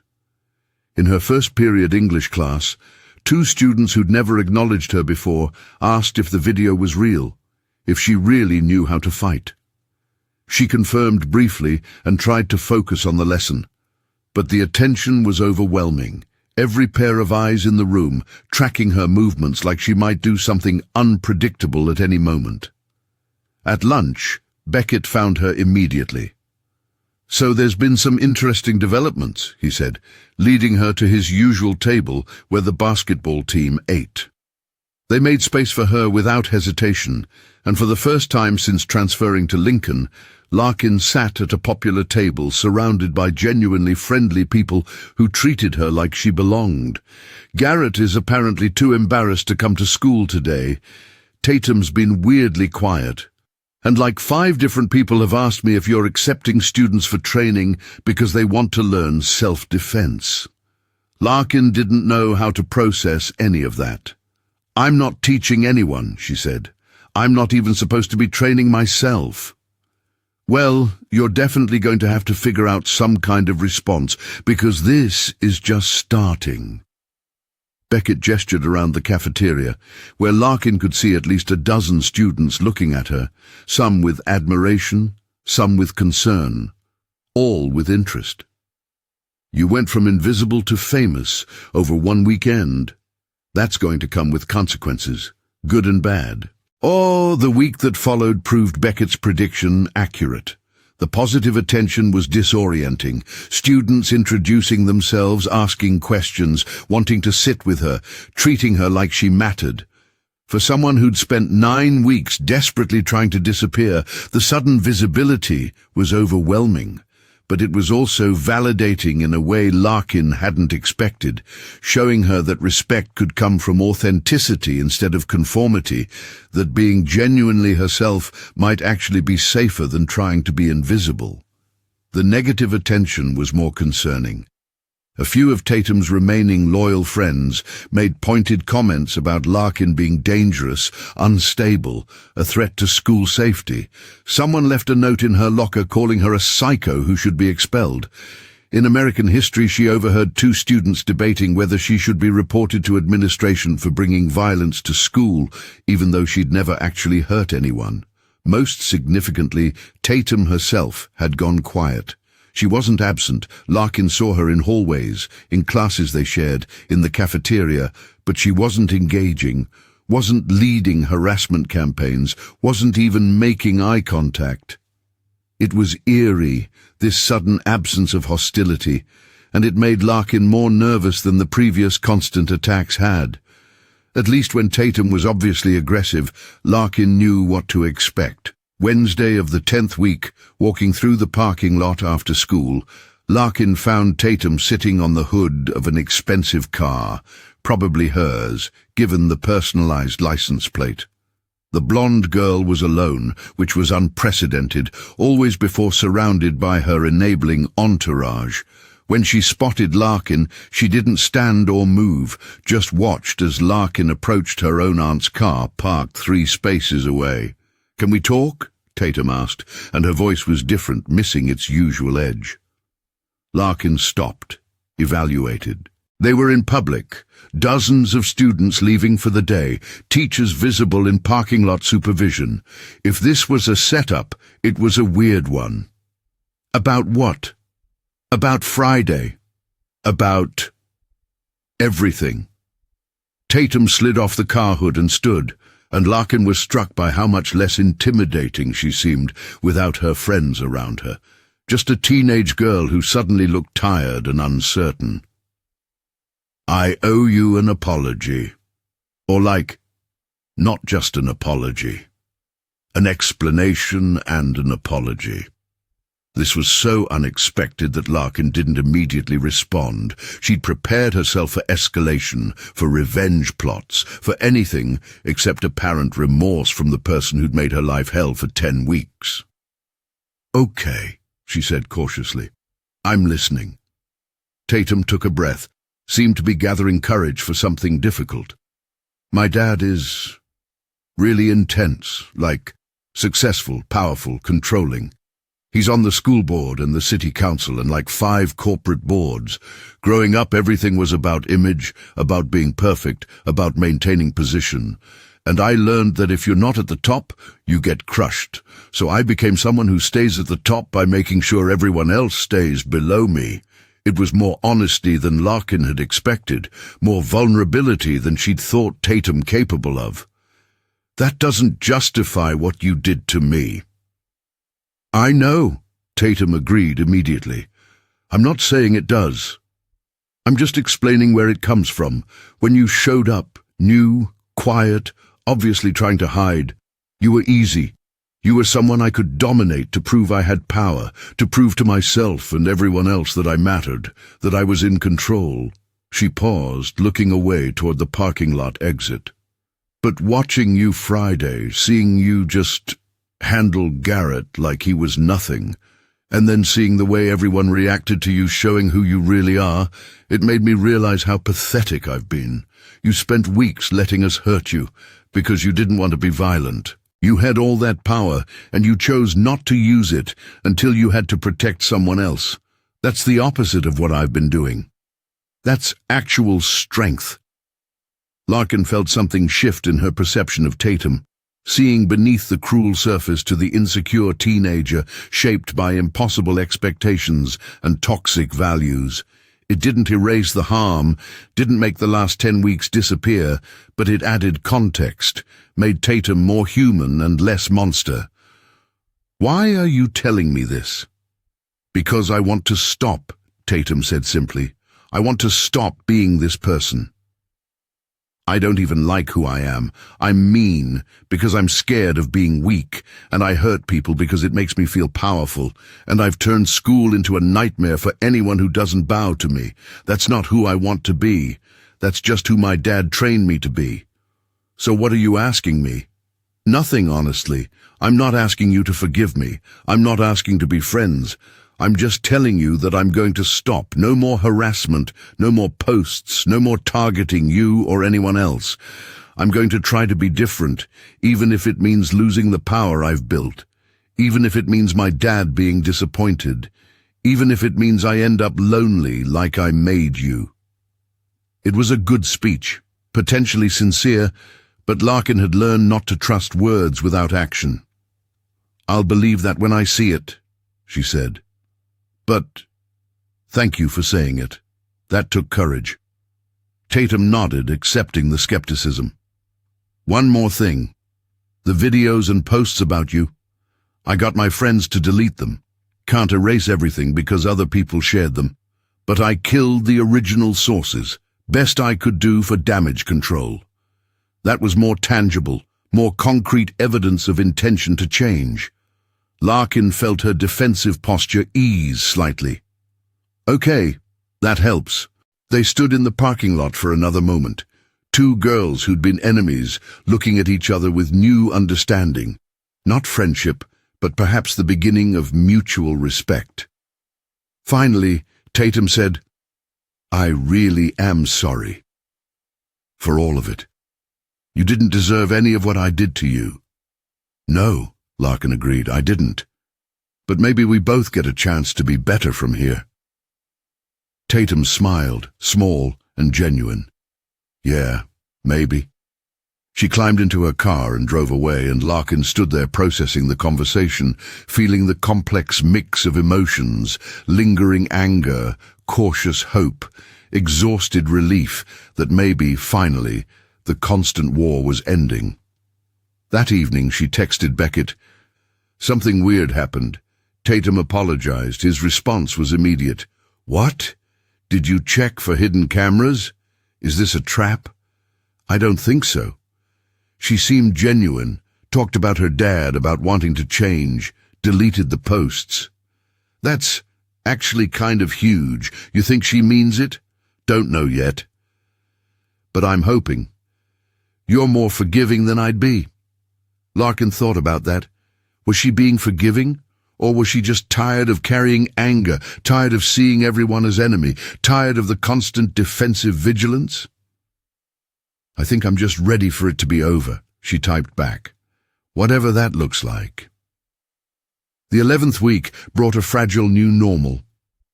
Tatum kept her distance but nodded civilly when they passed in hallways. Chandler and Bryn followed Tatum's lead, no longer orchestrating harassment. Garrett avoided Larkin entirely, his pride still too wounded for even basic acknowledgement. The other students who'd participated in or enabled the bullying seemed uncertain how to proceed, watching Tatum for cues, gradually letting the hostility fade when they saw their leader no longer promoting it. Larkin found herself with actual friends. Beckett, obviously, but also several of his basketball teammates, two girls from her English class who'd been afraid to approach before, but now sought her out, even a sophomore named Riley, who'd been one of Tatum's previous targets and wanted to thank Larkin for finally standing up. The social landscape of Lincoln High still felt precarious, like she was walking on ice that might crack any moment, but it was better than the previous isolation, better than the constant attacks. In chemistry, she and Beckett's partnership had evolved into something neither of them quite acknowledged, but both felt. They stayed after class to talk, texted constantly, studied together on weekends. There were moments, standing close at their lab station, hands brushing accidentally, eye contact held too long, where Larkin felt possibility, felt the potential for something more than friendship. But they didn't act on it, both seeming to recognize that adding romantic complication to an already complex situation might be too much right now. Friday of the 11th week, Larkin had her first full day in months where nothing bad happened. No harassment, no threatening posts, no confrontations. She ate lunch with Beckett and his friends, contributed to conversation easily, laughed at jokes, felt like a normal student at a normal school. Walking to her locker after final period, she caught her reflection in a trophy case window and barely recognized herself. Shoulders back, head up, small smile visible, body language radiating confidence instead of fear. That weekend, she made a decision.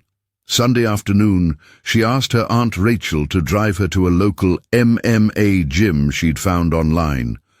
The gym was small, clearly a serious training facility rather than a fitness center, with worn mats and heavy bags and the particular smell of sweat and discipline. An instructor named Marcus, 40-something, heavily tattooed, missing part of his left ear from old competition days, asked what she was looking for. "I need to train again," Larkin said. "I've been off mats for 4 months, and I need to get back to who I am. But I also need accountability, need someone to remind me what this is for, why we learn this stuff, how to carry it responsibly." Marcus studied her with the assessing gaze of someone who'd trained fighters for decades. "You compete before." 2 national championships, 23 and 2 record in sanctioned amateur MMA. BJJ purple belt. Competed in Muay Thai. Trained wrestling. Stopped because I got in a fight at school and hurt someone badly. Made promises I've been trying to keep, but I'm realizing keeping them by denying who I am isn't sustainable. What style you want to focus on? Everything, but especially control. I need to work on restraint, on stopping at appropriate levels of force, on using minimum necessary rather than maximum possible. I need to train like a responsible person who carries dangerous skills into a world full of people who don't. Marcus nodded slowly, something like approval in his expression. Yeah, okay, I can work with that. We do a thing here. Every student above blue belt has to spend 2 hours a month teaching kids class. Reminds you what this is supposed to be for, having to explain to 10-year-olds why we learn to fight. You'd be required to do that. Larkin smiled. That sounds perfect. They worked out schedule and costs, and by the time Larkin left, she had 4 training sessions a week scheduled plus the monthly kids class requirement. Driving home, she felt something settle in her chest, a piece of herself clicking back into place after months of forced absence. She was going to train again. She was going to be herself again. But she was going to do it right this time, with guidance and accountability and purpose beyond just being dangerous. The 12th week, Larkin walked differently through Lincoln's hallways, still confident, still visible, but now with the relaxed ease of someone who'd found outlet for their energy, who didn't have to contain everything inside themselves all the time. Students noticed the shift, the way she moved with fluid efficiency, the calm that came from knowing she'd be at the gym that afternoon, working bag combinations and rolling with partners who challenged her appropriately. Tuesday morning, standing at her locker, Larkin saw something that made her pause. At the far end of the hallway, a sophomore girl, couldn't have been more than 14, small and scared-looking, was being backed against the lockers by 2 older students who were laughing at something they'd said that made the girl's face burn red with humiliation. It was the same pattern Larkin recognized: predators and prey, entertainment derived from cruelty, bystanders walking past without intervening. Larkin closed her locker and walked toward them. Not running, not aggressive, just deliberate. The 2 older students, both male, both larger than Larkin, neither known to her, didn't notice her approach until she was right there, positioning herself between them and the sophomore girl. "Back off," Larkin said quietly. The boys looked at her, looked at each other, and one laughed. "Or what? You going to fight us? Over some freshman nobody?" "She's not nobody," Larkin corrected. "She's a person. And yes, if you don't back off right now, immediately, I will absolutely make you back off. You have 5 seconds to walk away." They sized her up, short, small female, and made the same calculation Garrett had made the same mistake. The first one reached out like he was going to push her aside, and Larkin moved with the same efficient control she'd demonstrated before, redirecting his arm, moving him off balance, positioning herself where she could engage both if necessary, but giving them every chance to choose de-escalation. "Jesus, is that the girl from the video?"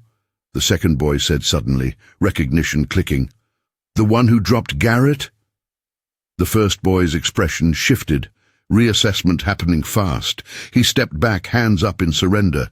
Whatever, not worth it. They left quickly, and Larkin turned to the sophomore girl who was staring at her with wide eyes and obvious relief. "You okay?" The girl nodded, words apparently failing her. "If they bother you again, find me," Larkin said. "Or find Beckett Chen, or any of the people we eat lunch with. You don't have to deal with that alone." "Thank you," the girl managed. "I didn't know what to do. I'm new this semester, and I don't know anyone, and they've been—" "I know," Larkin interrupted gently, because she knew exactly what it was like. "It stops now. I'll make sure it stops." Word of the incident spread quickly, the way everything did at Lincoln. By lunch, Larkin had 3 more students approach her privately to thank her for intervening, to tell her about their own experiences being targeted, to ask if she was serious about helping. She confirmed she was, and by the end of the day, she'd somehow become the person people sought out when they felt unsafe, the person whose presence made bullies think twice, the person who'd transformed from victim to protector without quite intending to. "You're basically Batman now," Beckett joked that afternoon in chemistry. Vigilante justice, feared by criminals, symbol of hope for the oppressed. "That's ridiculous," Larkin protested, but she was smiling. "I'm just doing what people should have done for me. What you did for me." "Yeah, but most people don't have the skills to back it up. You do. That makes you different. That makes you dangerous to anyone who wants to hurt people." He paused, then added more seriously, "I'm proud of you for finding a way to use what you can do that doesn't break your promise, but also doesn't leave you hiding." The praise made something warm bloom in Larkin's chest. "I couldn't have done it without you. You were the first person at Lincoln who made me feel like I mattered, like I was more than just target. That gave me enough foundation to stand up for myself. So really, you're Batman. I'm just Robin." "Robin with significantly better fighting skills," Beckett amended. "Robin who could absolutely kick Batman's ass if necessary." They laughed, and Larkin felt the ease between them, the natural chemistry that had built over 12 weeks of partnership. She thought about risk and reward, about whether adding romantic complication would strengthen or endanger what they had. She thought about Tatum's previous targeting of their friendship and how much worse it might have been if that friendship had been romance. But she also thought about how Beckett made her feel safe and seen and valued, how his presence had been lifeline in the darkest weeks. "Can I ask you something?" she said, giving herself permission to be brave. "Always. Do you want to hang out sometime outside of school? Like, not for chemistry, just to hang out?" Beckett's smile was immediate and genuine. "I've been trying to figure out how to ask you that for 3 weeks. Yes, definitely yes. This Saturday. Saturday works." They finished their lab work with matching grins, and when class ended, Beckett's hand found hers briefly in the hallway before they separated to their next classes. The touch was simple, innocent, but it promised possibility, promised that maybe good things could grow even from terrible circumstances, that connections forged in difficulty might be stronger than those formed in ease. The 13th week brought unexpected development. Monday morning, Principal Davis called Larkin to her office during second period. Larkin went with trepidation, uncertain whether this was punishment for her interventions or something else entirely. Mrs. Morrison, the vice principal, was also present, along with Coach Peters and Mr. Harris from chemistry. "Larkin," Principal Davis began, gesturing for her to sit. "We've become aware of some incidents over the past few months. Several students have come forward with accounts of persistent bullying they experienced, and many of them have mentioned that you've been both target and, more recently, protector." Larkin's stomach tightened. This could go badly very quickly. "Okay. We want to apologize," Principal Davis continued, and Larkin's surprise must have shown because the principal smiled grimly. "Yes, apologize. This school failed you.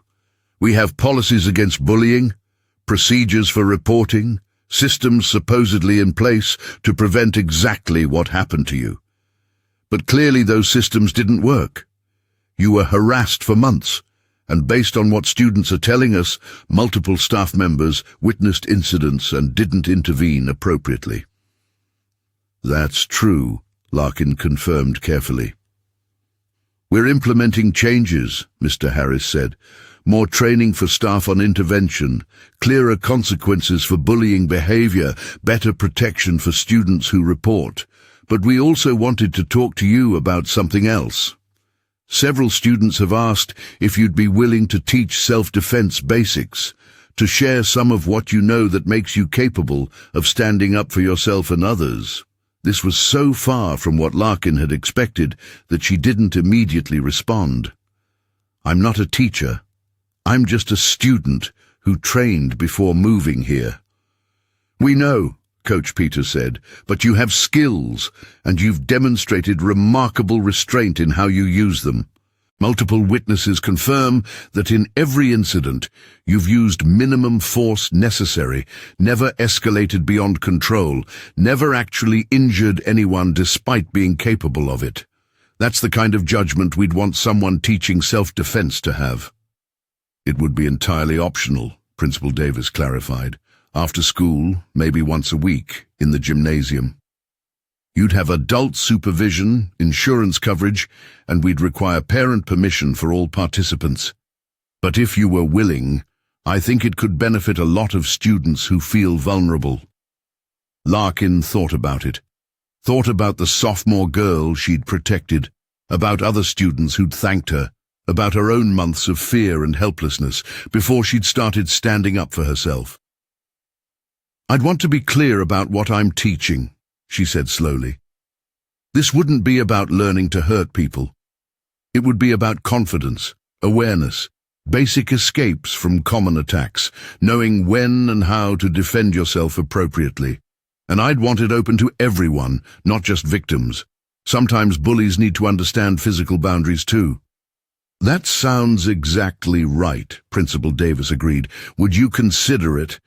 "Yes," Larkin decided, "but I'd need to talk to my gym instructor, make sure I'm teaching properly. And I want Beckett Chen involved. He doesn't have formal training, but he'd be good at helping people feel comfortable, making it less intimidating." They worked out logistics, and by the time Larkin left the office, she'd agreed to run an after-school self-defense workshop starting the following week. Walking back to class with a hall pass, she felt surreal about the transformation, from invisible target to school's unofficial defender, from hiding skills to teaching them, from isolation to community leadership. 4 months ago, this would have been unimaginable. Saturday arrived, and Larkin's first non-school hangout with Beckett was at a small diner downtown that served breakfast all day. They sat in a corner booth, ordered elaborate pancake combinations, and talked for 3 hours straight about everything and nothing. Family histories, future plans, favorite movies, embarrassing stories, fears and hopes, and all the ordinary intimacy of getting to know someone beyond surface level. "Can I ask you something potentially heavy?" Beckett said during a lull in conversation. "Sure." "Do you regret making your promise? The one about not fighting?" Larkin considered carefully. "Yes and no. I regret how it made me vulnerable, how it let Tatum and Garrett hurt me for so long. But I don't regret trying to be better than I was in California, trying to control myself, trying to use violence as absolute last resort instead of first response. The promise made me think about consequences and restraint and responsibility, even if I bent it eventually, even if I'm not following it exactly anymore, making it changed me in good ways." "You're really hard on yourself," Beckett observed. "I have to be. Because what I can do, the damage I'm capable of if I lose control, that's serious, that's potentially life-altering for other people. So yeah, I'm hard on myself. I need to be." Beckett reached across the table and took her hand, the gesture casual but meaningful. "You know what I think? I think you're the most ethical person I've ever met. You spent months letting people hurt you because you were afraid of becoming someone who hurts people. You've held yourself to impossible standards, and you've beaten yourself up every time you came close to not meeting them. But Larkin, you're not dangerous. You're disciplined. There's a massive difference." The words settled into spaces in Larkin's chest that had been tight and painful for months, loosening knots she hadn't fully acknowledged were there. "Thank you," she said quietly. "For seeing me like that," for helping me see myself like that." "Always," Beckett promised, and when he smiled, Larkin felt something warm and hopeful unfurl inside her, felt the possibility of moving forward, not just healed, but better for having survived difficulty, stronger for having faced herself and chosen to be someone she could respect. The 14th week, Larkin's first self-defense workshop drew 34 students, far more than she'd expected. They ranged from freshmen to seniors, various sizes and body types and backgrounds, united by desire to feel more capable and safe. Beckett helped her demonstrate techniques, playing the attacker so she could show escapes and controls without needing students to practice on each other initially. She started with the fundamentals: awareness, body language, verbal boundaries. "Most attacks aren't stranger danger," she explained to the gathered students. "Most attacks come from people you know, situations that escalate gradually. So the first and most important skill is recognizing warning signs early and setting boundaries before things get physical." They practiced assertive voice, practiced saying no firmly, practiced standing posture that conveyed confidence instead of fear. Then Larkin moved to basic escapes, wrist grabs, bear hugs, chokeholds. Each technique was simple, effective, didn't require years of training to implement. She emphasized throughout that the goal wasn't to win fights, but to create opportunity for escape, to remove yourself from danger rather than engage it. "Fighting is always last resort," she told them, "and if you do have to fight, you fight only as hard as necessary to get away, then you run. You don't stand and prove anything. You don't escalate beyond what safety requires. You defend yourself and you leave. Pride is not worth your safety or legal consequences." Indeed, at the end of the session, multiple students thanked her, said they felt more capable already, asked if she'd continue the workshops beyond the single trial session. Principal Davis, who'd observed from the gymnasium entrance, confirmed they'd make it regular if Larkin was willing. She agreed, feeling strange satisfaction in teaching, in passing on knowledge that might keep others safe, in transforming her dangerous skills into genuine service. That evening, walking home with Beckett, Larkin said, "I think I'm starting to understand what my aunt meant about difference between self-defense and aggression. It's not just about the physical actions. It's about the intention, the mindset, the willingness to stop. I can know how to fight without being fighter as identity. I can carry these skills without letting them define me." "You're basically a superhero origin story," Beckett teased. "Tragic past, hidden powers, learns to use abilities for good, trains the next generation, gets the guy at the end."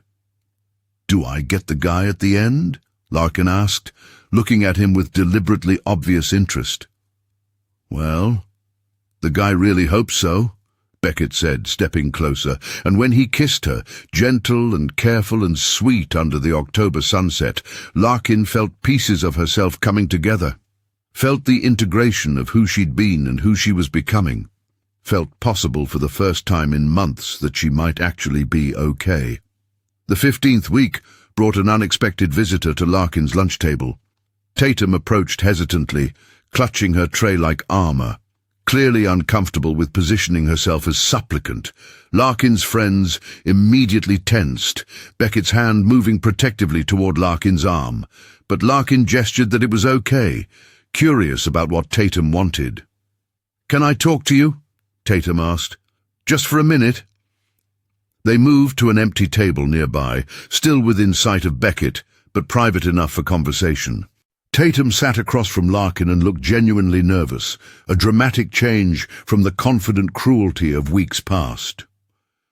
"I know I apologized before," Tatum began, "but I wanted to say it again, more specifically. What I did to you, the milk, the posts, the constant harassment, that was unforgivable. I can't take it back and I can't make it right, but I wanted you to know I'm working on being different.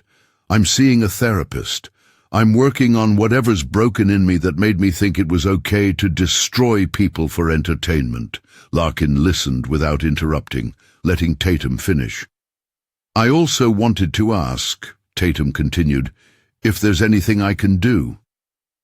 I know I can't erase what happened, but if there's any way I can help repair the damage, any way I can make school better for people I hurt, I want to do it. It was genuine, Larkin could tell, could see the effort behind it, the difficulty of approaching someone you've victimized and asking for opportunity to do better. There is something, Larkin said slowly. Help me with the self-defense workshops. Not teaching, you don't have the skills for that, but helping organize, reaching out to students who might benefit, using your social influence to make it okay for people to come, to learn to protect themselves, to not be ashamed of needing help. Tatum looked surprised. You'd trust me to help with that? I'm not sure trust is the right word, Larkin admitted. But I think people change when they're given chances to prove they can. And I think you using your influence for good instead of harm would be meaningful repair. So yes, if you're serious about being different, help me make school safer for people like who I was 3 months ago. I'll do it, Tatum said immediately. Thank you for giving me a chance I absolutely don't deserve. Everyone deserves a chance to be better, Larkin said. That doesn't mean forgetting what happened. It just means acknowledging that people are more than their worst actions, if they're willing to work on it. Over the following weeks, Tatum proved genuine in her transformation. She recruited students for the workshops, shut down bullying behavior when she witnessed it, used her social media presence to promote kindness instead of cruelty. The change wasn't perfect. Old habits surfaced occasionally, mean comments escaped before she caught them, but the effort was real, and Larkin watched the school's social climate gradually shift as other students followed Tatum's example. The workshops grew to 50 regular participants, then 70. Students asked Larkin for advice beyond self-defense, seeing her as someone who'd survived terrible circumstances and come out stronger. She became unofficial counselor for victims, advocate for the vulnerable, living example that you could be small and quiet and still command respect through demonstrated capability and consistent character. 16 weeks into the school year, Lincoln High felt completely different from the institution Larkin had entered in September. She had friends, had purpose, had relationship with Beckett that was deepening into something serious and wonderful.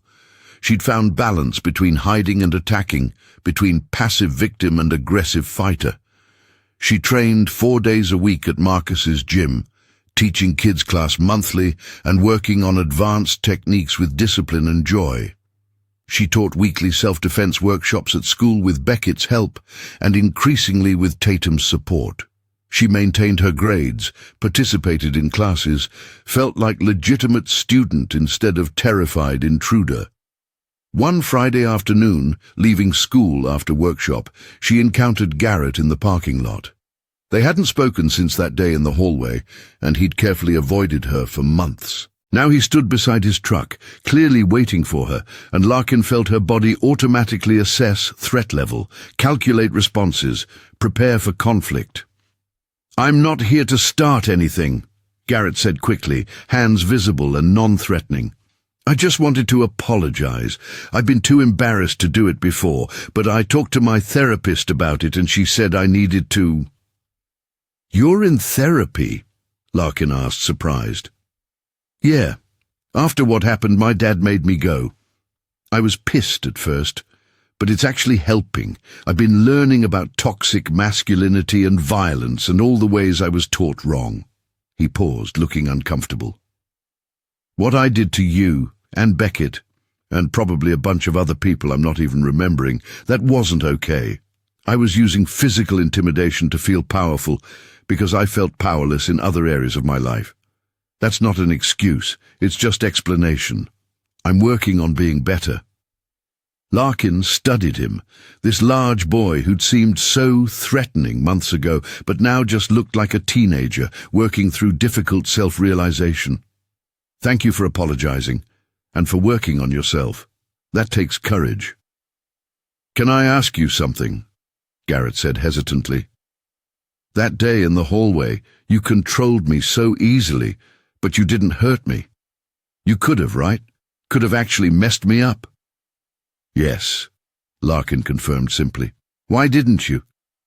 "Because hurting you wouldn't have solved anything.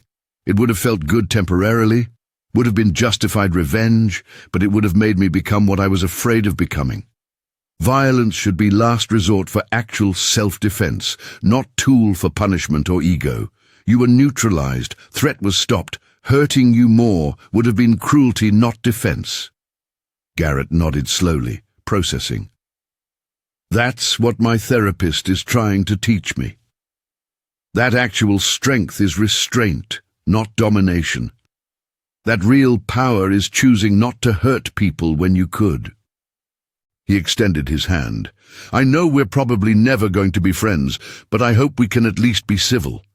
I'd like to not spend the rest of high school avoiding you." Larkin shook his hand, feeling the symbolic closure in the gesture. "Civil works. And Garrett, I'm glad you're working on yourself. Everyone deserves a chance to be better."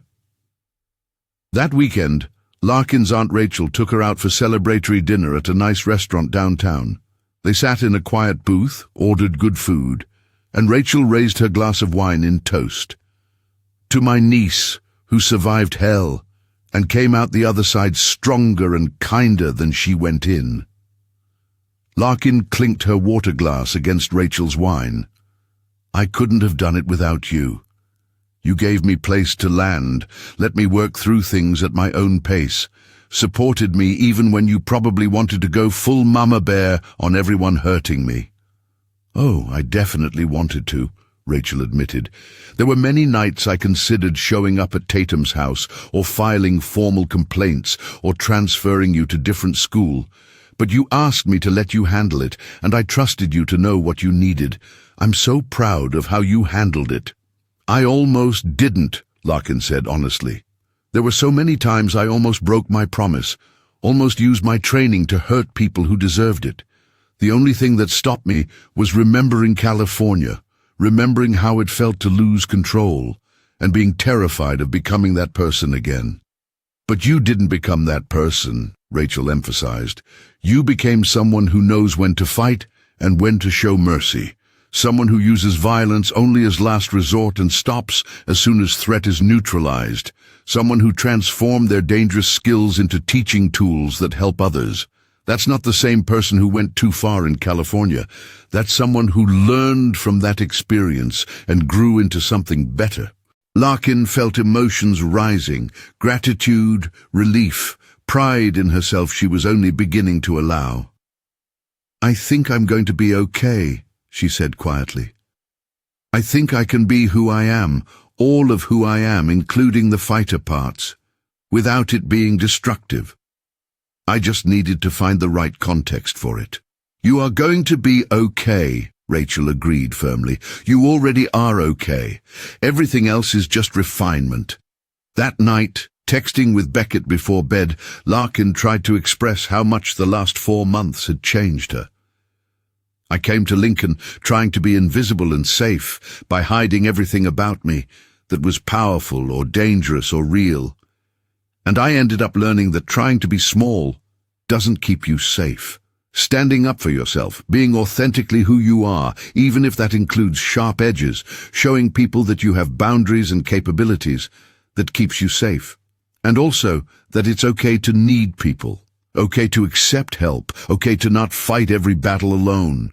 Beckett responded, "You've taught me things too. About courage and discipline and the difference between strength and cruelty. About how someone can survive terrible things and not let it make them bitter or cruel themselves. About how the strongest people are the ones who choose mercy when they could choose vengeance. I'm better for knowing you." Larkin read his message 3 times, feeling warmth spread through her chest. "You're going to make me cry," she typed. "Good cry or bad cry?" "Good cry. Definitely good cry." Then mission accomplished. "See you Monday, superhero. I love you." The casual dropping of those 3 words in text message should have been terrifying, should have been too much too soon. Instead, it felt perfectly right, perfectly timed. Exactly what Larkin needed to read after 4 months of rebuilding herself from broken pieces. "I love you too," she typed back, and meant it with every fiber of her being. The 17th and final week of this chapter of Larkin's story brought the school's first major test of its new culture. A freshman named Jordan, small and openly gay, was being harassed in the bathroom by 3 older students who'd cornered him and were escalating from verbal abuse toward physical threat. Another student witnessed it and immediately ran to find Larkin, who was in chemistry class.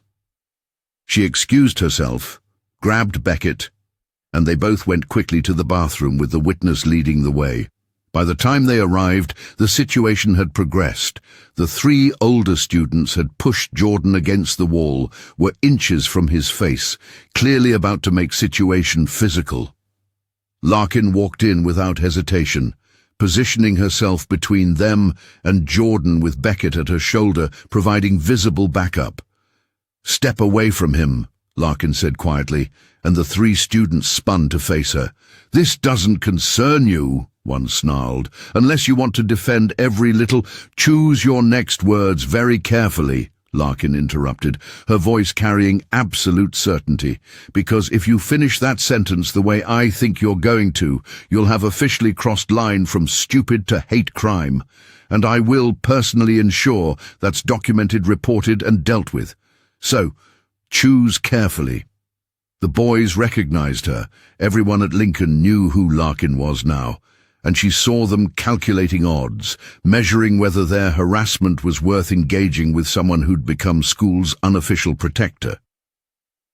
Beckett stepped forward slightly, making clear that Larkin had backup, that this wasn't isolated intervention, but supported by broader social group. Other students were gathering outside the bathroom, drawn by witness who'd spread word about situation, creating audience that would verify whatever happened next. "We were just talking," one boy tried, but his voice lacked conviction. "You were cornering someone in bathroom with intent to intimidate or harm," Larkin corrected. "That's assault, that's hate-based violence, that's expulsion-level offense. So you have exactly 1 chance to walk away right now immediately and never target Jordan or anyone else again. Take it." They took it, pushing past Larkin and Beckett and disappearing down the hallway with as much dignity as they could manage in full retreat. Larkin turned to Jordan, who was shaking against the bathroom wall, tears on his face but visible relief in his eyes. "You okay?" Jordan nodded, not trusting his voice yet. "Come on," Larkin said gently. "Let's get you to the office. Get this officially reported. You're not going through this alone." They walked together to Principal Davis's office, and Larkin stayed while Jordan gave his statement, providing her own witness account, ensuring he felt supported throughout the process. Principal Davis took the report seriously, immediately calling in the 3 students who'd cornered Jordan, initiating official investigation. Within 2 hours, parents had been contacted, suspensions issued pending full disciplinary review. The swift consequence sent clear message. Lincoln High's culture had changed, and harassment wouldn't be tolerated anymore. Walking out of the administrative office after everything was handled, Jordan stopped Larkin in the hallway. "Thank you," he said quietly. "I was so scared. I thought they were going to—" His voice broke. "I know," Larkin said, understanding completely what he'd thought was about to happen, the fear that came from being vulnerable and targeted. "But it stopped, and they're facing consequences, and you're not alone here. There are people who will stand with you. I will stand with you. Anytime you feel unsafe, you find me or Beckett or any of the workshop regulars. You're part of the community now, and we protect our community." Jordan hugged her suddenly, fierce and grateful, and Larkin hugged him back, feeling the weight of responsibility she'd somehow acquired, but also the rightness of it, the satisfaction that came from using her capabilities for protection instead of aggression. That Friday afternoon, at the regularly scheduled self-defense workshop, Larkin addressed the 78 students gathered in the gymnasium. This week, someone at our school was targeted for who he is. Someone was cornered and threatened and scared, and our community responded. Students intervened, reported, supported. Administration acted swiftly and appropriately. The people who targeted him faced real consequences. That's what we're building here, not just teaching people to defend themselves physically, but creating culture where everyone looks out for each other, where bystanders become upstanders, where we don't tolerate cruelty or violence against anyone.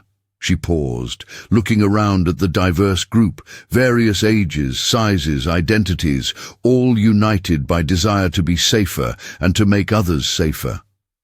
I came to Lincoln High 4 months ago, invisible and scared. I spent weeks being harassed and humiliated and hurt.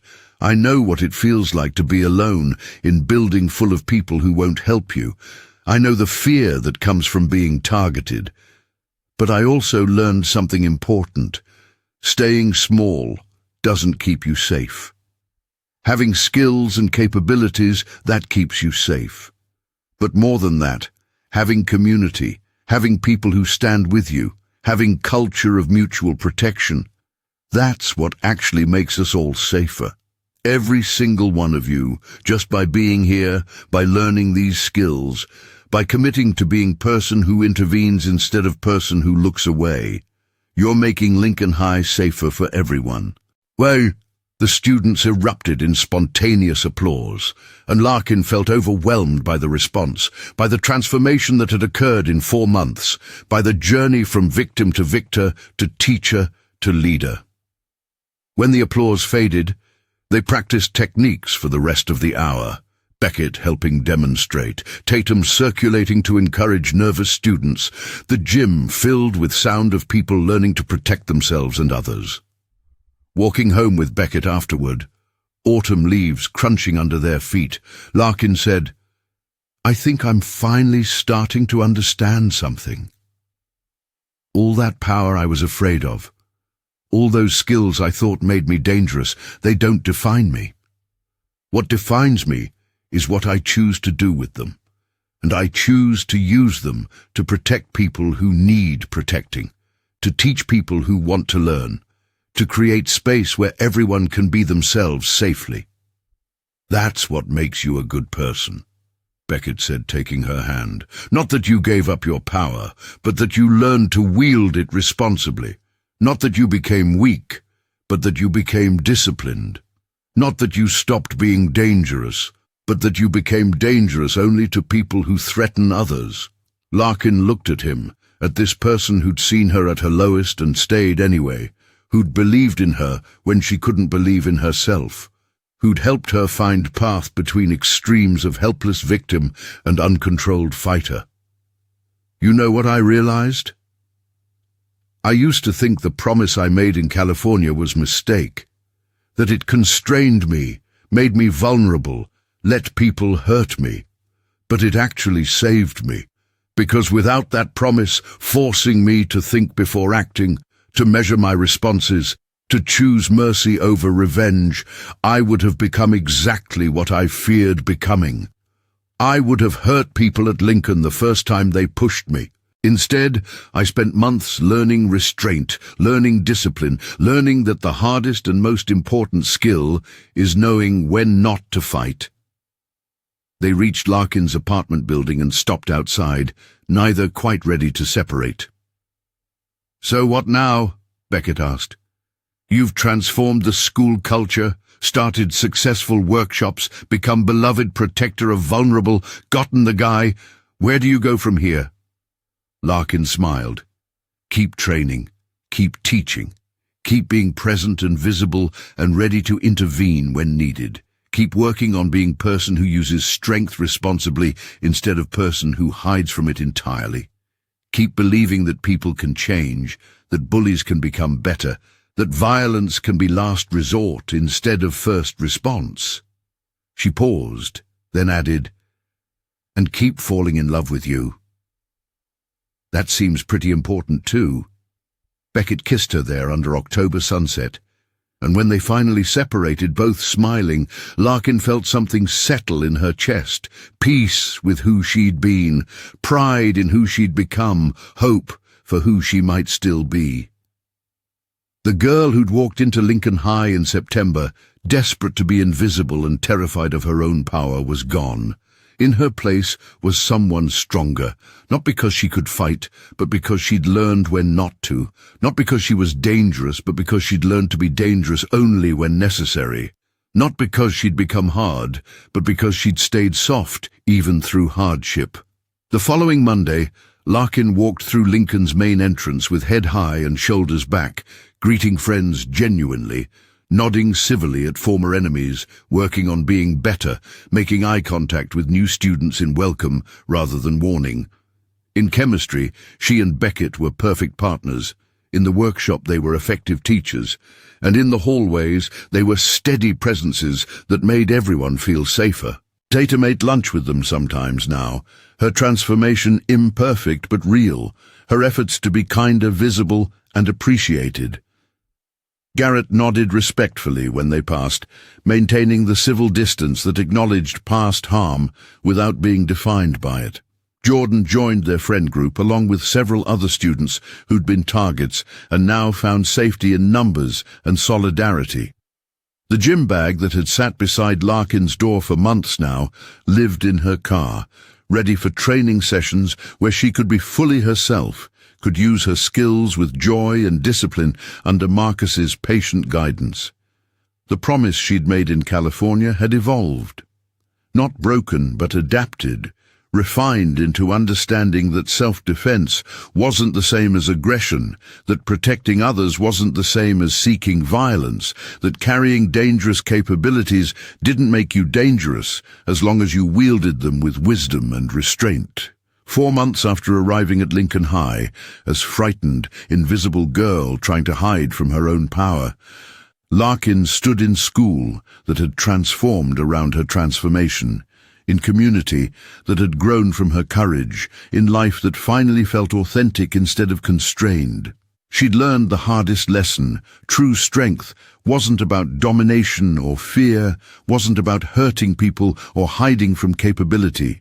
True strength was knowing when to fight and when to show mercy, when to act and when to restrain, when to be hard and when to be soft. True strength was choosing every single day to be better than circumstances tried to make you, to use power for protection instead of punishment, to meet cruelty with boundaries instead of revenge. And standing there in hallway full of friends, with person she loved beside her and community she'd helped build around her, Larkin finally understood.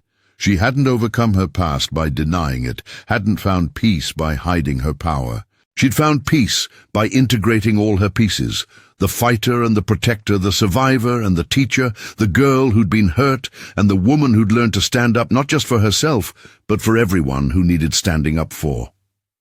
The milk that Tatum had poured on her months ago had washed away the last pretense that she could be small forever. From that humiliation had grown determination. From determination had grown transformation, and from transformation had grown the person she was always meant to be. Strong enough to fight, wise enough not to, brave enough to protect others, and disciplined enough to know exactly where the lines between defense and aggression, between strength and cruelty, between justified response and unnecessary violence actually lived. She was Larkin Reeves, 17 years old, Brazilian Jiu-Jitsu purple belt, amateur Muay Thai champion, survivor of bullying and assault, protector of the vulnerable, teacher of self-defense, girlfriend of someone wonderful, student at Lincoln High, where she'd transformed from invisible to invincible, not through violence, but through the much harder achievement of controlled power, chosen mercy, and the absolute certainty that true strength meant being dangerous only to those who threatened the defenseless and gentle with everyone else.